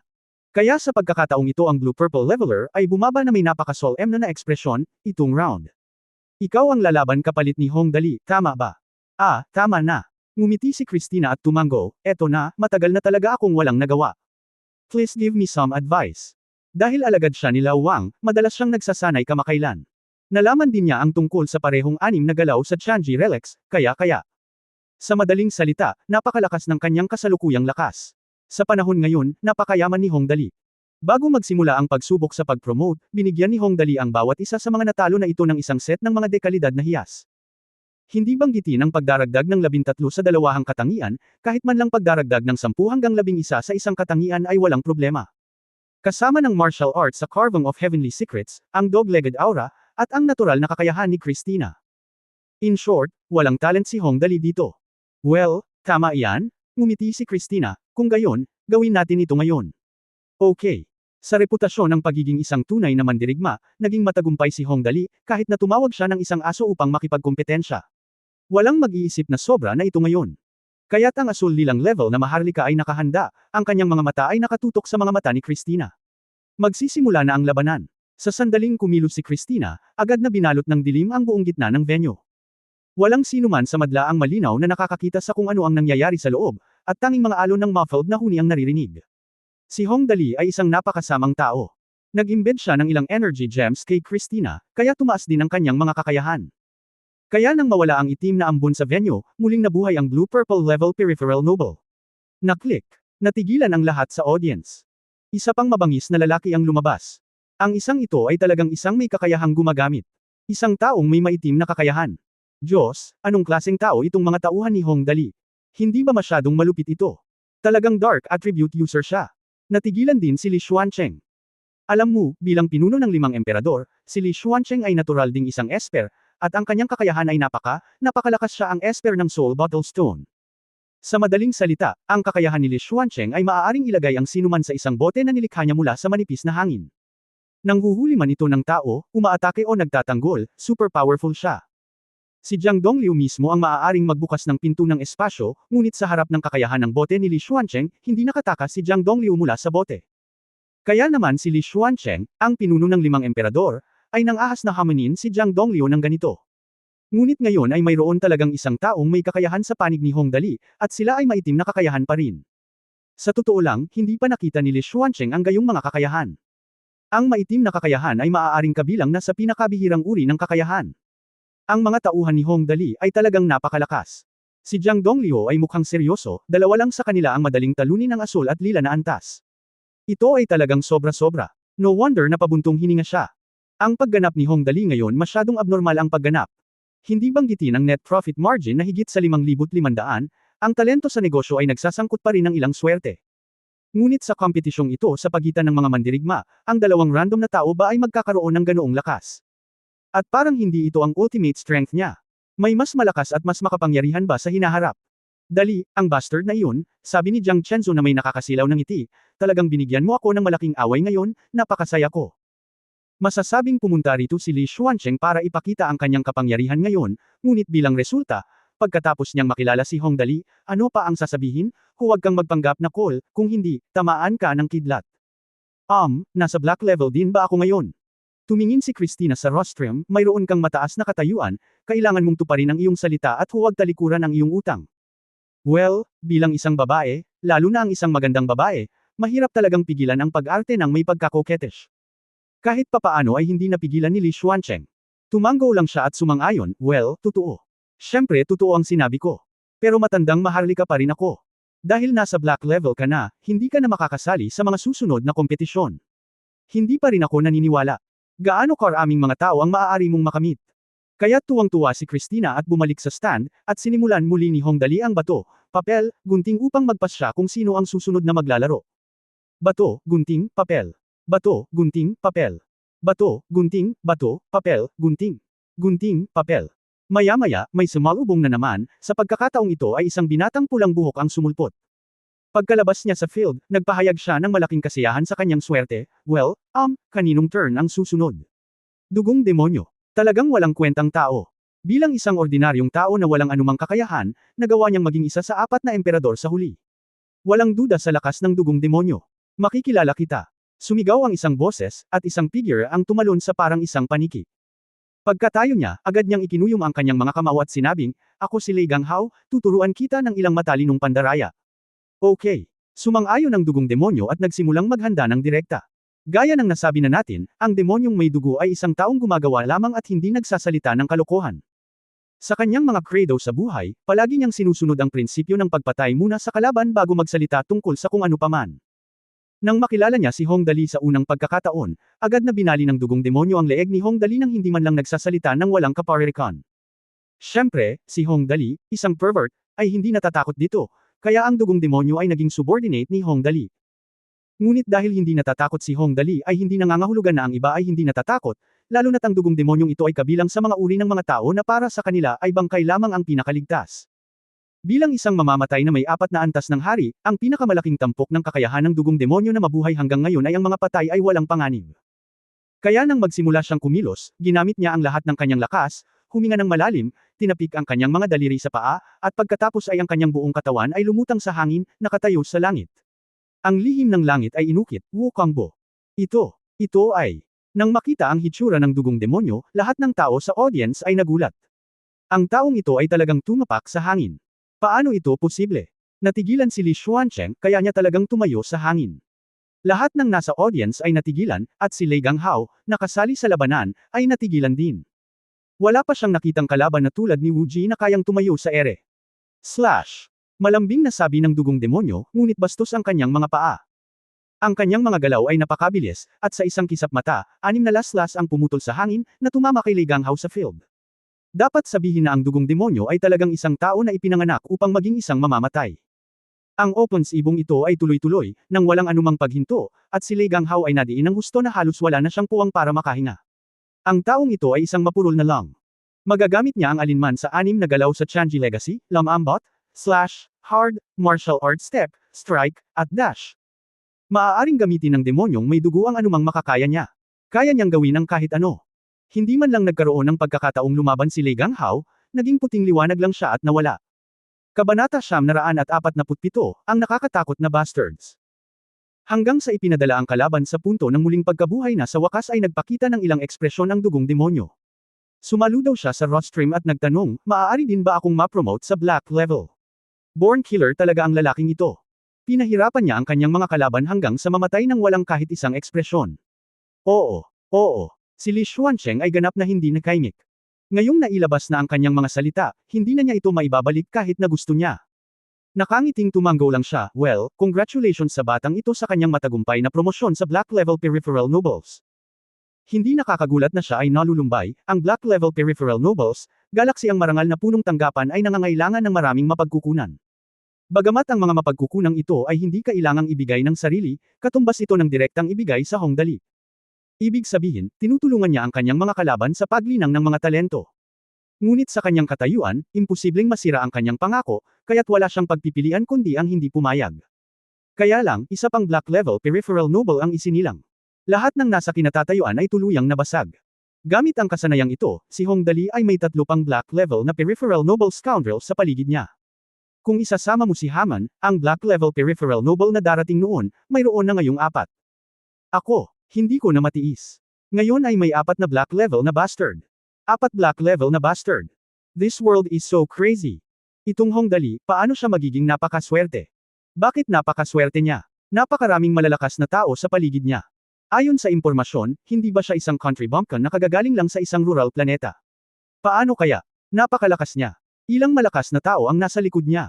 At hindi nagtagal ay alam na ng mga tao kung may darating pa sa pagkakataong ito ay isang bata na mukhang 6 o 7 taong gulang pa lamang. Napatingin ang buong kinatatayuan sa batang ito, na halos 1.23 metro lamang ang taas, at lahat ay bumagsak. Nakuha ko. Diyos ko, maging bata pa kaya itong Hongdali na ito. Bata pa lang siya, di ba? Ilang taong gulang pa lang siya. Maganda ba talaga para sa ganoong tao na sumabak sa kompetisyon? Maging si Jiang Dong sa podium na si Liu ay natigilan din. Tinitigan niya ng gusto. Nakatitig sa bata sa bukid, maingat niyang tinanong, bata, hindi ito palaruan, kompetisyon ito, away, masakit. Sa katunayan, lahat ay dapat na tumawa ng mabait sa oras na ito. At pagkatapos ay magpahayag ng pag-aalala at magiliw na pagbati sa bata sa field, at pagkatapos ay subukang hikayatin siyang bumalik at hilingin sa mga matatanda na pumunta upang makipagkumpetensya, at iba pa. Ngunit ang problema ay ang Hongdali ay kamangha-mangha na walang sinuman sa madlaang ng ahas na sabihin na talagang hinahamak nila ang batang ito sa korte. God knows what kind of freak ito. Lolo, sabi ng aking Panginoon at Lolo ay maaari mo akong hilingin na pumunta at maglaro. Anyway, hindi talaga ako mamamatay. Sagot ng bata sa matamis na boses. Nagulat ang buong audience. Saan ang lugar na ito? Competition to advance the martial arts club, kuya, pinapante ka dito ng amo at lolo mo para maglaro. Yung batang yun. Tumingin si Li Xuancheng sa mga bata sa bukid at nakangiting nagtanong, ano ang pangalan mo? Sinabi ba talaga sa iyo ng iyong amo na pumunta dito para maglaro? Ang pangalan ko ay Bai Heko, at kaibigan ako ng aking ama. Anak. Tumingin si Xiao Bai Heko sa rostream at sinabing, sabi ng aking amo at lolo maaari mo akong hilingin na mag-ehersisyo. Kung hindi niya sinabi, hindi ako sasama. Walang normal na tao sa pamilyang ito, tama ba? Ang lahat sa madla ay hindi nakapagreklamo. Siyempre, mas na-curious ang mga tao sa pagdating ng batang ito sa entablado. Posible ba talaga? Karaniwan, ang sinumang maglakas loob na maglaro sa oras na ito ay dapat maging maingat. Anyway, no matter what, since nasa stage na yung tao, hindi mo naman masasabing hindi ka makakalaban sa murang edad, di ba? Kaya lilito ang huling asul at lila naman lalaro. Sa oras na ito, wala nang pakialam ang mga tao sa kung gaano kalakas ang asul-purple level na nobleman na ito. Ang inaalala ng mga tao ay kung gaano kaganda ang magiging maliit na Bai Heko na ito. Kaya nagsimula ang laro. Bago magsimula, isang pangungusap lang ang sinabi ni Xiao Bai Heko. Super Earth lang, Level 1. Pagkatapos, nakita ng lahat sa audience si Xiao Bai Heko na tumatakbo sa paligid ng field na parang cannonball. Kung tutusin, hindi mahinang manlalaro ang blue-purple level na nobleman. Ngunit sa harap ni Xiao Baiheko na sumambulat ng maliit na bahagi. Well, basically lahat ng natitira ay bugbugin. Natigilan ang lahat sa audience sa gulat. Bata pa lang yan sa ika-6 o ika-7 baitang. Napakalakas ng resulta. Natatakot ako na sina Jiang Chenzo at Yin Tianzong lang ang nakakaintindi kung gaano kalakas ang munting Baiheko na ito. Siya ay isang bata na may kalahati ng bloodline ng Golden Emperor Gu. Hindi naman kalabisan na sabihing mas malakas ang buong venue kaysa sa kanya. Si Hong Dali lang siguro. Hindi ko na kaya, hindi ko na kaya. Buhay pa ba ito? Buhay pa ba ito? Bata. Napakalakas ng bata. Itong Hong ano ang pinagmulan ni Dali? Bakit napakaraming walang awa na tao sa paligid niya? Sino ang makakatagal nito? Oo, pagkatapos ng lahat, siya ay isang asul at lila na maharlika, at siya ay binugbog na parang naglalaro. Si Li Xuancheng na ngayon ay talagang hindi ako nang ahas na hilingin sa sinuman na pumunta sa entablado. Nakakatakot ang Hong Dali na ito, napapaligiran ng mga kahangahangang tao. Kalimutan mo na yung nangyari kanina, ganyan ka kahit may anak. Lolo, matapos ang kanyang kalaban, tumingin si Xiao Baihi sa rostrum na may nag-aalalang ngiti, nasa black level din ba ako? Oo. Si Li Xuancheng ay ganap na hindi nakaimik. Ang ganoong eksena, kahit na naginip siya, hindi niya pinangarap. Siyempre, kung alam niya na kung ang bata sa kanyang harapan ay naging isang ikatlong antas na super earthling, tinatansya na ang lahat ng mga tao sa buong komperensya ay maaaring hindi niya kalaban, malamang na siya ay bumagsak. Ang laro ay isinasagawa. Dito, karaniwang nawala ng pag-asa ang lahat para sa klase ng purple-black sa likod. Ibinaling ng lahat sa audience ang kanilang atensyon sa pinakamalakas na double noble na dinala ni Li Xuancheng ngayon, ang black and white level na si Li Haokong. Marahil, siya lang ang makakatulong kay Li Xuancheng na iligtas ang kanyang mukha. Gagawin ko. Naramdaman ang mga mata ng lahat sa silid, nagmamadaling tumayo si Li Hao. Sa oras na ito, ang momentum ni Hong Dali ay umabot na sa pinakamataas. Kung hihilingin sa kanya na ipagpatuloy ang pagganap tulad nito, maaaring hindi na niya kailangang labanan ang natitira. Kapag dumating ang oras na iyon, kahit na manalo siya, natatakot ako na ito ay maituturing lamang bilang pansuportang papel para sa Hong Dali. Sa ganoong agwat sa katayuan, si Li Haokong ay palaging pinapaboran na tao ng langit. Ganap na hindi mabata. Okay. Nang makitang tumayo si Li Haokong, direktang hiniram ni Li Xuancheng ang asno mula sa Dalesdis at malakas na sinabi, kung gayon, ang itim at puting maharlika, si Li Haokong, ay hahamunin si Hong Dali. Sa wakas ay lumitaw si Li Haokong. Natahimik agad ang buong lugar. Kung tutusin, si Li Haokong ay halos masasabing isang alamat sa buong kalawakan. Isang ganap na henyo, si Shen Bingli Tianxing, bilang unang henyo ng mga kabataang henerasyon ng mga galactic na aristokrata, ay hindi man lang nakagawa ng ilang hakbang sa ilalim ni Li Haokong. Ngayon ay sa wakas ay umakyat na siya sa entablado ng personal, sa panig ni Hong Dali. Paano mo haharapin? Napatingin ang lahat kay Hong Dali. Ang mahiwagang alibughang anak ba ay mapupunta ng personal sa pagkakataong ito? Hindi nagtagal, nadismaya ang lahat. Sa pagkakataong ito, hindi pa rin personal na napunta si Hong Dali. Ang taong talagang nagpakita ay isang binata na mga 1.9 metro ang taas. Medyo manipis ang kanyang figure, ngunit ang mga kalamnan sa kanyang buong katawan ay matalas at angular, sa isang sulyap lamang. Alam mo lang na ang iyong buong katawan ay puno ng napakalaking lakas ng pagsabog. Upang sabihin na ang gayong karakter ay hindi bababa sa hindi mas masahol kaysa sa mga nauna. Ngunit kung tutusin, ang kanyang kalaban ay isa sa nangungunang 5 henyo sa buong kalawakan. Kaya ba talaga ng binatang ito? Hindi ba naglakas loob si Hong Dali na bumaba? Sumuko na ang iba, pero ngayong nagpakita na siya ng personal, ayaw pa ring bumaba ni Hong Dali. Ito ay ganap na paghamak para sa iyong sarili. Paanong matitiis ito ni Li Haokong, na noon pa man ay mataas ang tingin sa kanyang sarili? Galit na galit siya. Sinabi niya, lahat, mangyaring tumabi. Hinahamon ko si Hong Dali. Hindi niya ako bastard. Si Li Haokong lamang ang naglakas loob na sabihin ito sa lahat ng madla. Pagkatapos ng lahat, mayroon siyang mga kwalifikasyon. Ngunit ang problema ay iyon lang ang iniisip niya. Hindi ganoon ang iniisip ng matangkad at payat na binata na ito, ikinalulungkot ko talaga, sa ilalim ng Young Master, nakilala ka ni Levi. Pakiramdam ko ay hindi karapat-dapat ang iyong lakas sa personal na aksyon ng Young Master. Sa lakas ni Li Haokong, hindi pa rin ba ito karapat-dapat sa personal na aksyon ni Hong Dali? Nang marinig ito, natigilan ang lahat sa audience. Li Haokong, mayroon lamang 5 itim at puting antas na maharlika sa buong kalawakan, si Li Haokong. Hindi ba karapat-dapat ang gayong tao sa personal na aksyon ni Hong Dali? Alam ba niya kung gaano kitikot si Li Haokong? Mayabang. Nagalit pa si Li Haokong kay Levi, okay, dahil napakayabang mo, ipapaalam ko sa iyo ngayon kung ano ang tunay na lakas. Ito ay isang hiling. Bahagyang tumanggaw si Levi. Ang lalaking nasa harapan niya ay talagang napakalakas, kung hindi ay hindi hihilingin ni Hong Dali si Levi's na lumabas at harapin siya. Pagkatapos ng lahat, ang iba ay walang problema na talunin ang mga ordinaryong dobleng maharlika, ngunit maaaring hindi nila kayang harapin ang taong ito. Sa loob ng 3 galaw, siguradong matatalo kita. Sabi ni Li Haokong, na may itim na enerhiya na namamalagi sa buong katawan niya.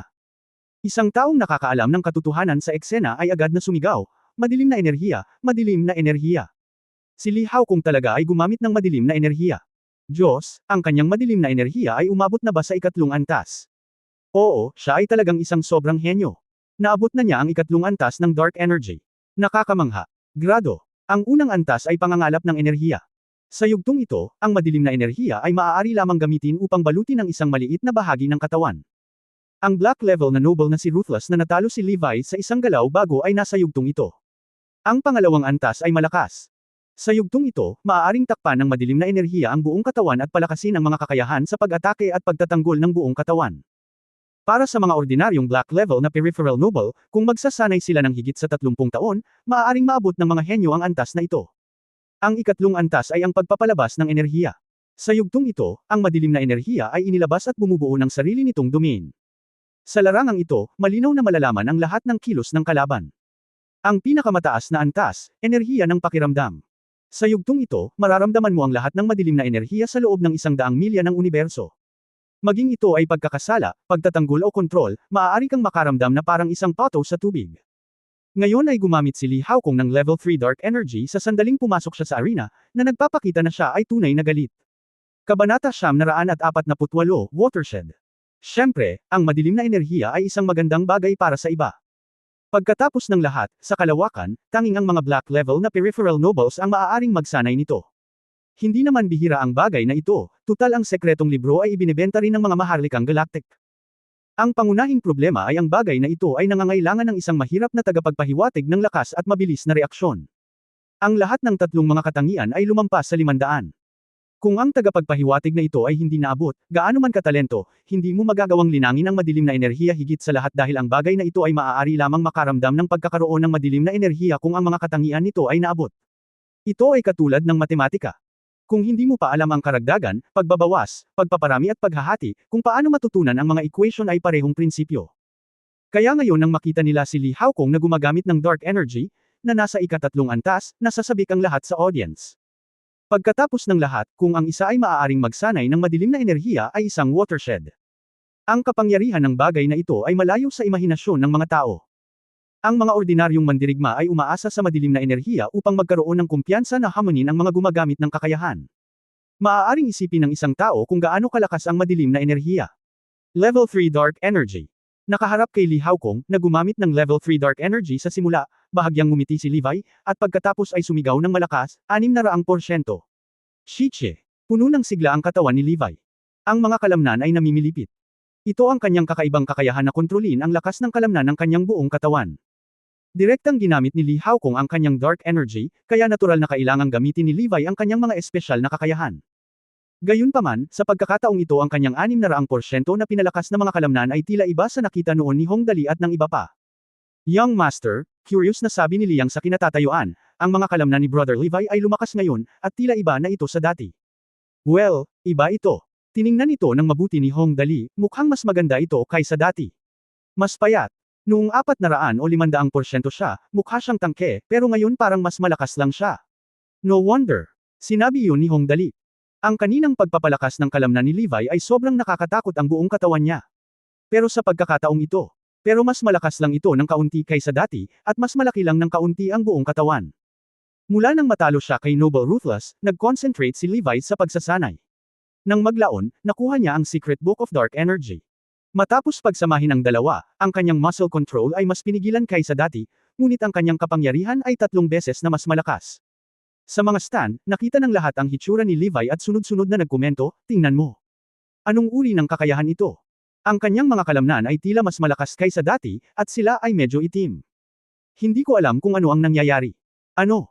600%, napakakakaibang martial arts. Well, ang ganitong uri ng aura. Nakasimangot din si Li Haokong. Ang aura na lumalabas mula sa katawan ni Levi sa oras na ito ay medyo nakakatakot, ang pakiramdam na ito.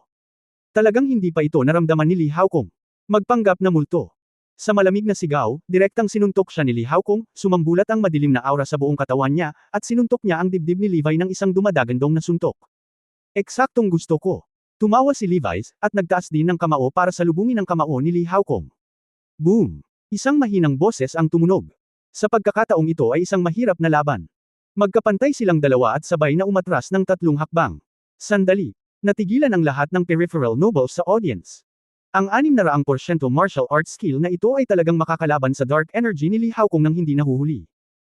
Alam mo, hindi malaking bagay ang pagmaster ng ikatlong antas ng dark energy at pagpapasabog ng 10 sentimetro na makapal na steel plate na may isang kamao, lalo na't nilinang pa ni Li Haokong ang ikatlong antas ng dark energy. Sa sobrang lakas ng lakas, makakalaban talaga siya nitong si Levi. Hindi, anong klaseng halimaw itong Levi? Hindi ba talaga ako naloko ngayon? Hindi na talaga ako makatiis. Hindi niya magagamit ang dark energy para makipaglaban siya kay Li Haokong. Nagulat ang buong audience, ngunit lihim na napakunot noo si Levi, itong si Li Haokong ay parang walang silbi gaya ko. Kung nasa ganitong antas siya, hindi siya magiging isa sa 5 itim at puti sa kalawakan. Isa siyang double noble. Tumingin si Li Haokong kay Levi na may kumikislap na mga mata.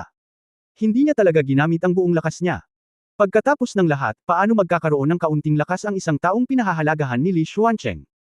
Ngunit talagang hindi inaasahan ni Li Haokong na kayang harapin siya ni Levi nang hindi gumagamit ng dark energy. Paano kaya ito? Mukhang minamaliit kita noon. Huminga ng malalim si Li Haokong, mag-ingat ka, sa pagkakataong ito, mas magiging seryoso ako. Habang nagsasalita siya, muling sumugod si Li Haokong. Sa pagkakataong ito, ang kanyang bilis ay mas mabilis kaysa ito ay higit sa 2 beses na mas mabilis kaysa dati, at nagdulot pa ng isang marahas na tunog ng pagbagsak sa hangin. Habang kumikislap ang kanyang katawan, sumugod si Li Haokong sa kanang likuran ni Levi at sinuntok siya. Ang kanyang suntok ay naglalaman ng napakalakas na kapangyarihan at kasing bilis ng kidlat. Pagkatapos ng lahat, ang bilis ay hindi espesyalidad ni Levi. Sa sandaling ito, tila hindi na siya makakaiwas. Mahirap. Sa kritikal na sandali na ito, sumigaw si Levi, at kasabay nito ang isang undercurrent na dumb alloy sa kanyang katawan. Bang! Isang mabangis na boses ang tumunog, si Levi, na pilit na sinuntok si Li Haokong. Sa orihinal, kung sino man ang kukuha ng suntok na may madilim na enerhiya na tulad nito, kahit na hindi siya napatay sa lugar, tiyak na ilang buto ang mababali at ang kanyang mga panloob na organo ay mapuputok. Ngunit sa hindi inaasahang pagkakataon, napakunot noo lang si Levi, inabot at sinapo ang natama na lugar, tumango at sinabing, makapangyarihan talaga, dapat basag ng kaunti ang mga buto, hindi masama. Ang buong proseso ay nabigla. Pagkatapos ng suntok ni Li Haokong, bahagyang nabasag lang ang kanyang mga buto. Imposible naman di ba? Ang suntok na iyon ay tiyak na makakabutas ng malaking butas sa spaceship, ngunit ito ay bahagyang nasugatan. Talagang nabigla si Li Haokong sa pagkakataong ito, na may sobrang gulat na ekspresyon sa kanyang mukha. Natural na naiintindihan ni Li Haokong kung gaano kalakas ang kanyang kamao. Hindi kalabisan na sabihin na sa nakaraang kompetisyon sa pagitan nila ni Li Tianxing, sinuntok niya ng gusto si Li Tianxing sa dibdib sa virtual na mundo ng ganoong suntok. Bilang resulta, ang binatang ito na nagngangalang Levi ay dumanas lamang ng mga minor injuries. Nakakabaliw. Talagang sinuntok niya si Li Haokong ng ganoon at bahagyang nasugatan. Hindi napigil ang magbulong-bulungan ng mga natulala sa audience. Guwapo. Lahat ng nasa gilid ni Hong Dali ay ngumiti ng husto at nagbigay ng thumbs up kay Levi's. Sa pagkakataong ito, talagang humarap si Li Haokong sa kanyang kalaban. Bagamat bahagyang nasugatan si Levi sa suntok na iyon ngayon, ang lakas ay lakas. Sino ang maglalakas loob na kumuha ng sarili niyang suntok ng walang malakas na puhunan? Ang martial arts ay ganito. Napakaraming tao ang tila mapalad na gawing tagumpay ang panganib. Sa katunayan, alam ng mga eksperto kung gaano kalaki ang pagsusumikap at mahusay na pag-unawa sa martial arts na nilalaman nito. Kung walang dalawang brush, walang maglakas loob na maglaro ng ganito. Siguradong biro ito sa sarili nilang buhay. Ngayong kaharap na niya ang kanyang kalaban, hindi na umasa sa kanya si Li Haokong. Naging black and white level nobleman at sinanay bilang seed player ng pamilya Li, si Li Haokong ay natural din na isang may kakayahang tao. At ang kanyang kakayahan ay lubos na naaayon sa kanyang pagkakakilanlan at napakalakas. Ang pinakaangkop na kategorya ng mga soulstone para sa labanan, mga species ng insekto. Sa ibabaw, ang mga soulstone ng natural na sistema ng elemento ang pinakamakapangyarihan, na nagdudulot ng malakihang pinsala at napakalakas. Ngunit alam ng mga Tagaloob na ang pinakamakapangyarihang soulstone sa totoong digmaang sibil ay tiyak na isang uri ng insekto. Ang mga insekto ay ang pinakamalakas na maliliit na individual sa kalikasan. Ito ang pinag-aaralan ni Zergquin Zhangyi. Halimbawa, mayroong isang maliit na langgam na kayang buhatin ang mga bagay ng 400 beses sa sarili nitong timbang. Mayroon ding isang tiyak na uri ng insekto na maaaring umabot sa bilis na halos 12 dosenang beses sa sarili nitong haba. Sa makatuwid, ang Insect Soul Stone ay talagang ang pinakamakapangyarihang Soul Stone sa digmaang sibil pagkatapos ng Mastering Dark Energy. Ang Soul Stone na pinagsama ni Li Haokong ay isang napakalakas na Soul Stone ng species ng insekto. Sa gitna ng Galactic Alliance, ang insektong ito ay may siyentipikong pangalan Killer Beetle. Shichichi, sa isang iglap, ang buong katawan ni Li Haokong ay natatakpan ng isang layer ng bone armor, at isang pares ng mga pakpak na kasing ninipis ng mga pakpak ng cicada ay tumubo mula sa kanyang likod. Ang kanyang mga strap sa balikat ay natatakpan ng mga spike, at maging ang kanyang mukha ay ganap na natatakpan, na naiwan lamang ng isang pares ng kumikinang na pulang mata. Kasabay ng pangatlong antas ng dark energy na bumubuhos sa kanya, si Li Haokong ay nagmukhang demonyo mula sa impyerno. Narito na tayo, tumingin si Li Xuancheng kay Li Haokong sa oras na ito at tumanggaw ng may kasiyahan, si Haokong ay nasa kanyang pinakamalakas na estado. Ang kanyang lakas ngayon ay hindi bababa sa 10 beses na mas mataas kaysa dati. Kahit na ang bastardo ni Hongdali ay talagang napakalakas, ngunit kaharap si Li Haokong sa ganitong anyo, ganap na walang pagkakataon na manalo. Talagang hindi ito pagmamayabang ni Li Xuancheng. Sa oras na ito, ang mga katangian ng katawan ni Li Haokong ay higit sa triple kumpara sa dati, at mayroon din siyang kakayahang lumipad. Ang sinumang nakakita ng digmaang militar ay alam na ito ay ganap na nadudurog sa langit at sa lupa, at walang anumang paghahambing. Sa panahon ng ikalawang digmaang pandaigdig sa lupa, ang mga eroplano sa kalangitan ay ganap na dinurog ang mga tropang nasa lupa. Matapos ang isang round ng pambobomba, halos walang pagkakataon na lumabas ang ground troops. Ngayong sa wakas ay ipinakita na ni Li Haokong ang kanyang pinakamalakas na anyo, halatang seryoso talaga siya. Ito ang pinakamalakas kong estado, huminga ng mahina si Li Haokong, mag-ingat. Sa orihinal, kapag ginamit niya ang estadong ito, halos masasabing mayroon siyang lakas upang mangibabaw sa mundo. Hindi kalabisan na sabihin na sa kanyang mga mata, sa buong larangan ng kompetisyon sa promosyon at pagtatasa, ang tanging mas malakas kaysa sa kanya sa estadong ito ay sina Jiang Dongliu at Li Xuancheng. At ang taong nasa harapan niya, si Li Haokong ay lubos na nagtitiwala. Kahit gaano pa siya kalakas, ano ang magagawa niya? Sa universo na ito, mayroong dalawang pinakahalatang linya ng paghahati para sa mga mandirigma. Una, master ang dark energy. Masasabing ang pagmaster ng dark energy at hindi ang pagmaster ng dark energy ay ganap na pareho sa langit at lupa. At isa pang watershed ay ang Soul Stone. Ang kakayahan ni Levi na ito ay talagang napakalakas, ngunit ito ay kakayahan lamang sa linya ng dugo sa pinakamainam, na hindi sapat kung ihahambing sa tunay na treasure Soul Stone sa universo. Ito ba ang iyong pinakamalakas na trumpeta? Sa hindi inaasahang pagkakataon, nang makita si Li Haokong sa ganoong kalagayan, ngumiti lang si Levi, dahil sinubukan mo ang iyong makakaya, natural na hindi ko na kailangang maging magalang. Pagpapalakas ng kalamnan, daan-daang divide. 1,000. At Level 3 Dark Energy. Chapter 949, hindi naman sa sobrang lakas ko, masyado kang mahina. Ang pagpapalakas ng kalamnan, 1,000%. At ang parehong antas ng tatlong madilim na enerhiya. Nang makakita ng ganoong eksena, natigilan ang buong eksena. Ang mga kalamnan ay pinalakas ng 1,000%. Maaaring hindi alam ng lahat ng naruroon kung ano mismo ang nangyayari, ngunit sa antas ng tatlong madilim na enerhiya, alam ng lahat kung ano ang ibig sabihin nito. Sa madaling salita, nangangahulugan ito na ang binatang ito na nagngangalang Levi ay maaaring ganap na makipagkompetensya kay Li Haokong sa kanyang kasalukuyang estado. Pagkatapos ng lahat, bago niya napalakas ang kanyang mga kalamnan ng 600% at maaaring makipagkompetensya sa ikatlong antas ng dark energy ni Li Haokong. Ngayong mayroon na rin siyang ikatlong antas na dark energy. Nagulat ang lahat. Hindi, alam talaga nitong si Levi ang ikatlong antas ng dark energy. Paano ito posible? Paano niya nalaman ang trick na ito? Iyon ang ikatlong antas ng dark energy, hindi isang ordinaryong martial skill. Gaano man siya katalento, hindi ito mas malakas kaysa kay Li Haokong, tama ba? Kung tutusin, hindi nakapagtataka kung gaano sila nagulat. Ang kahirapan sa paglinang ng ikatlong antas ng dark energy ay tiyak na hindi mababa. Ano ang pinagmulan nitong Levi? Maaari ba siyang magkaroon ng parehong level 3 dark energy gaya ni Li Haokong? Mukhang napakaganda ng trial tower, nakangiting tumanggaw si Hongdali at sinabing, malaki ang pagunlad ni Brother Levi dito, hehe, hindi ko inasahan na ito ay isang level 3 secret power. Sa katunayan, hindi nakakagulat na malaman ni Hongdali sa sandaling makita niya ang kasalukuyang estado ni Levi na siya ay talagang nag-ensayo ng marami sa trial tower. Nasaan ang trial tower? Sa madaling salita, ito ay isang impyerno ng isang lugar. Kapag ang mga tao ay nasa pagitan ng buhay at kamatayan, laging madaling maunawaan ang maraming bagay na hindi nila maintindihan pagkatapos na gumugol ng hindi mabilang na oras noon. Maraming tao ang pumupunta sa trial tower upang subukan ang mga kayamanan sa tore, at upang makalusot sa maraming antas hanggat maaari upang makakuha ng isang tiyak na katayuan. Pero iba si Levi. Nang matalo siya ng walang awa ng mga kamay ng mga maharlika sa isang galaw, pinasigla siya nito ng husto. Mula ngayon, hindi na ako magpapatalo, ay tiyak na hindi isang walang laman na usapan, talagang sinusubukan niya ang kanyang makakaya. Ang ganoong yugto ng panahon. Ilang beses namatay si Levi sa trial tower. Ni hindi niya matindaan ng malinaw. 1,000 beses. 2,000 beses. Isulong ang hakbang-hakbang at mag-ipon ng karanasan sa labanan ng paunti-unti. Kapag ang iba ay nagsasanay, naramdaman niya ang kamatayan sa tore ng pagsubok. Habang natutulog ang iba, nakakaramdam pa rin siya ng kamatayan sa trial tower. Sa anumang karanasang natamo, pumunta si Levi sa Thunder Martial Arts Arena para sa aktwal na pagsasanay sa labanan.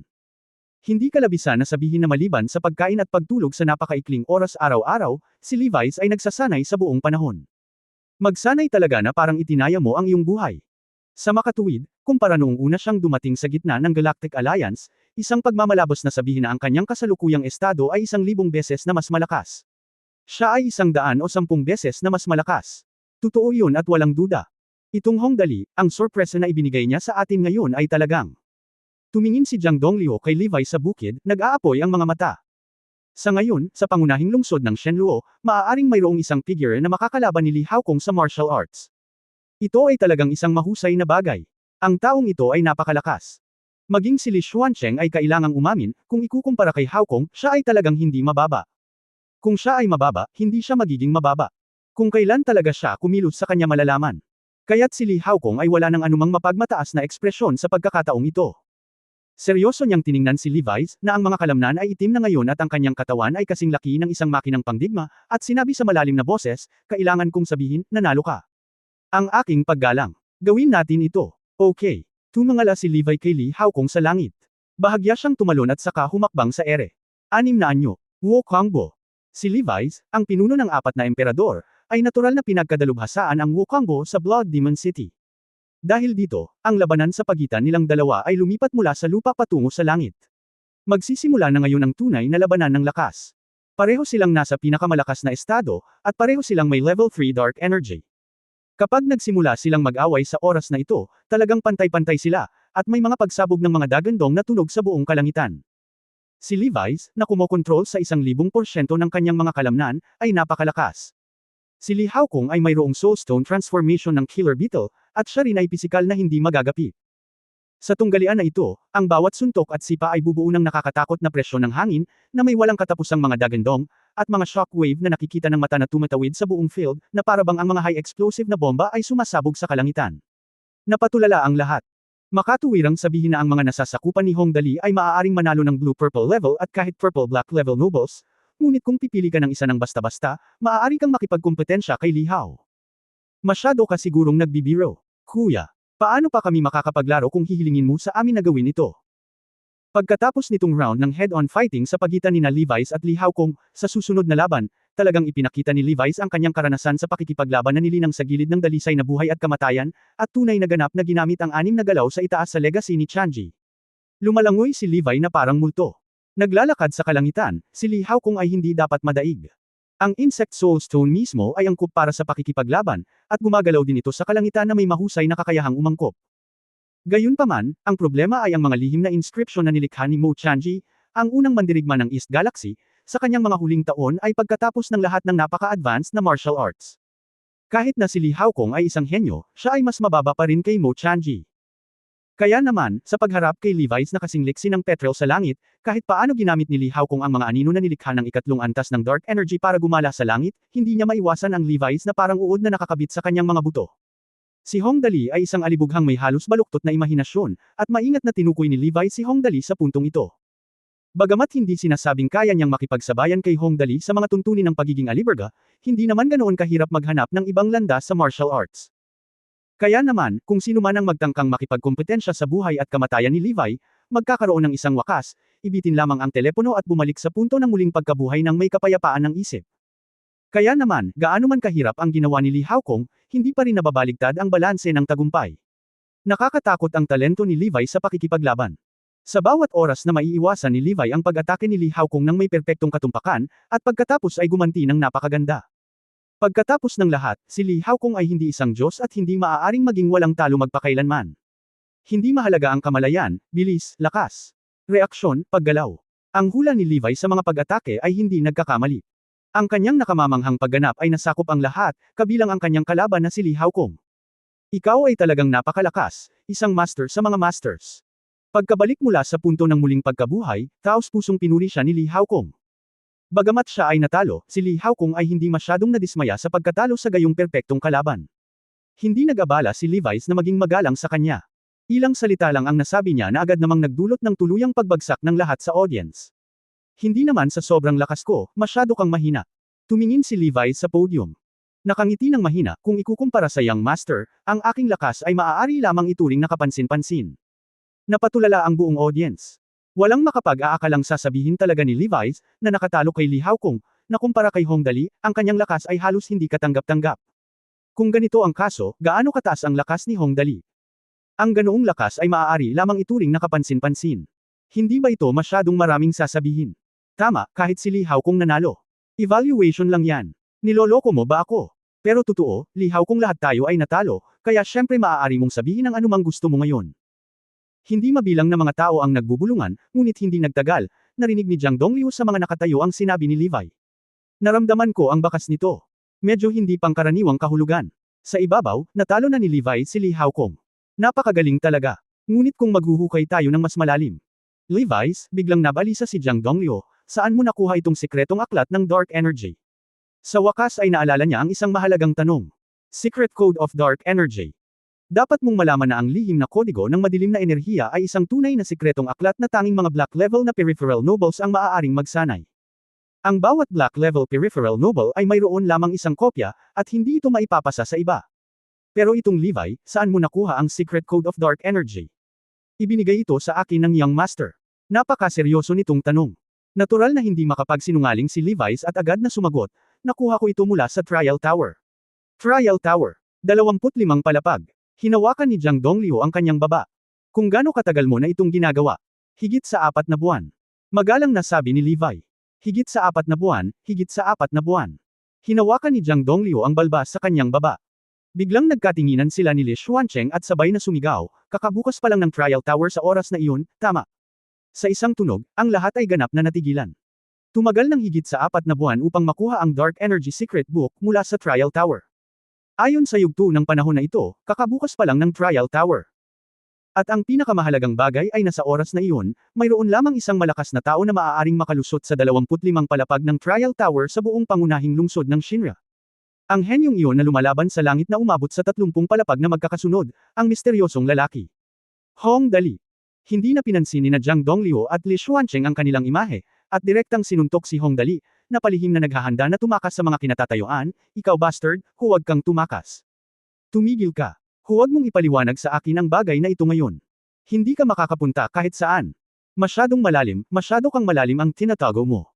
Tinanong kita kung bakit hindi ko nahanap ang misteryosong lalaki na isang henyo na matagal nang dumaan sa 30th floor ng Trial Tower. Ikaw pala. Nagpapanggap ka bang aliberga at nagpapanggap na baboy para kainin ang tigre?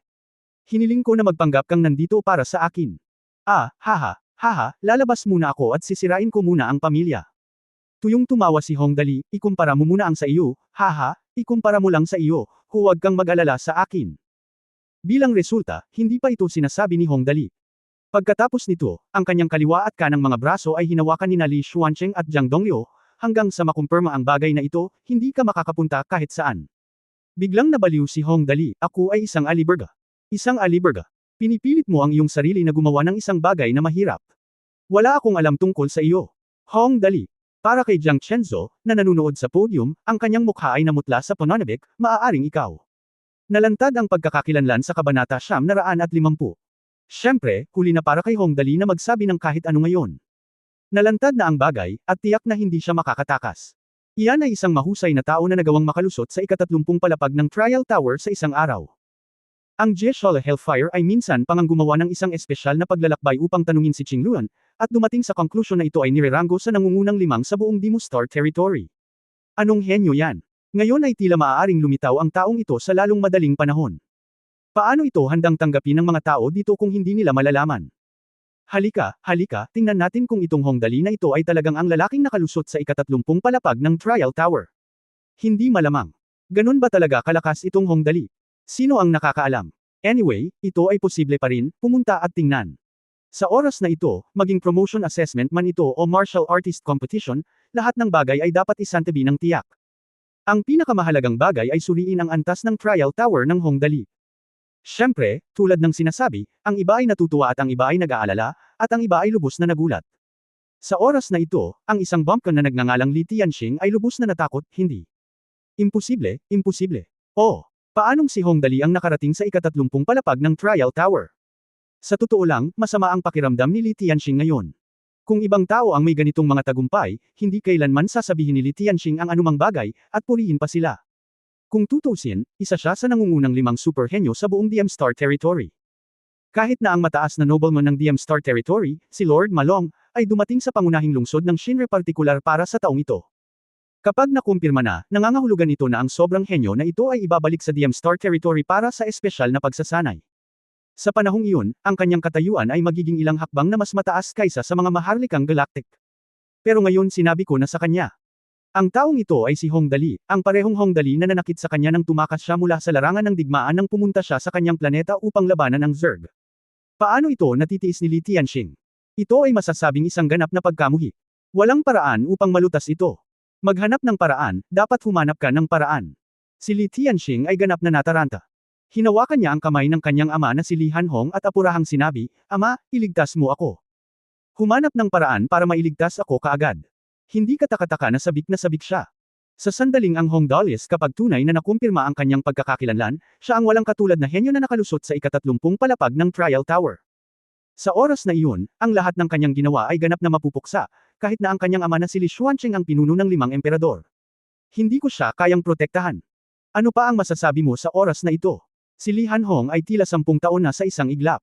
Walang magawa siyang bumantong hininga at umiling, "Well, at this point, how can we find a way now? I can only hope that your grandfather could turn the situation. Pero I guess you will definitely suffer this time. Oras na para maghirap ka ng kaunti, at least mailigtas ang buhay mo." Siyempre, depende kung ano ang ibig sabihin ni Hong Dali, kung siya ba talaga ang taong iyon. Huwag masyadong mag-isip, isa-isa lang. Sinabi ni Li Hanhong sa malalim na boses, "Gagawin namin ng lolo mo ang aming makakaya na protektahan ka. Ngunit kailangan mong malaman kung ano ang magiging resulta. Hindi pa ito maganda, kaya kailangan mong gawin ito kahit anong mangyari." Huminahon ka, narinig mo ba ako? Ming. Unawain. Si Li Tianxing ay pawis na pawis. Sa puntong ito, kung hihilingin mo sa kanya na huminahon, maaari lamang niyang sabihin na sinusubukan niya ang kanyang makakaya. Tulad ng para sa tiyak na epekto, maaari mong sabihin mula sa patuloy na panginginig sa buong katawan niya. Hindi nagtagal, sinundan niya ang lahat sa Trial Stone sa mansyon ng Virtual World Lord. Pagdating talaga nila dito, lahat ng puso, everything was brought up thoroughly. Ang Hong Dali ba na nasa harap niya ay talagang misteryosong lalaki. Siyempre, maraming beses, habang lumalapit ang mga bagay, mas nagiging kinakabahan ang mga tao.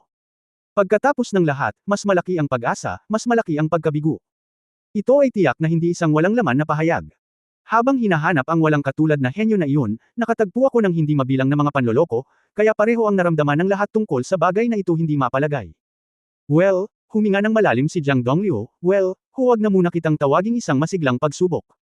Levi's, mauna ka na. Medyo malakas ka na, kaya tingnan muna natin kung ano ang naabot mo." Sa lawak na iyon. Okay. Diretsyong tumango si Levi. Anyway, walang nakakahiya dito. Mabilis na dumating si Levi sa harap ng pagsubok na bato, at pagkatapos ay sinunod ang mga tagubilin at idiniin ang kanyang palad dito. Hindi nagtagal, ang impormasyon ng Trial Tower ni Levi ay ipinakita sa pagsubok na bato. Levi's, lalaki, tao, Trial Tower level, 27 palapag.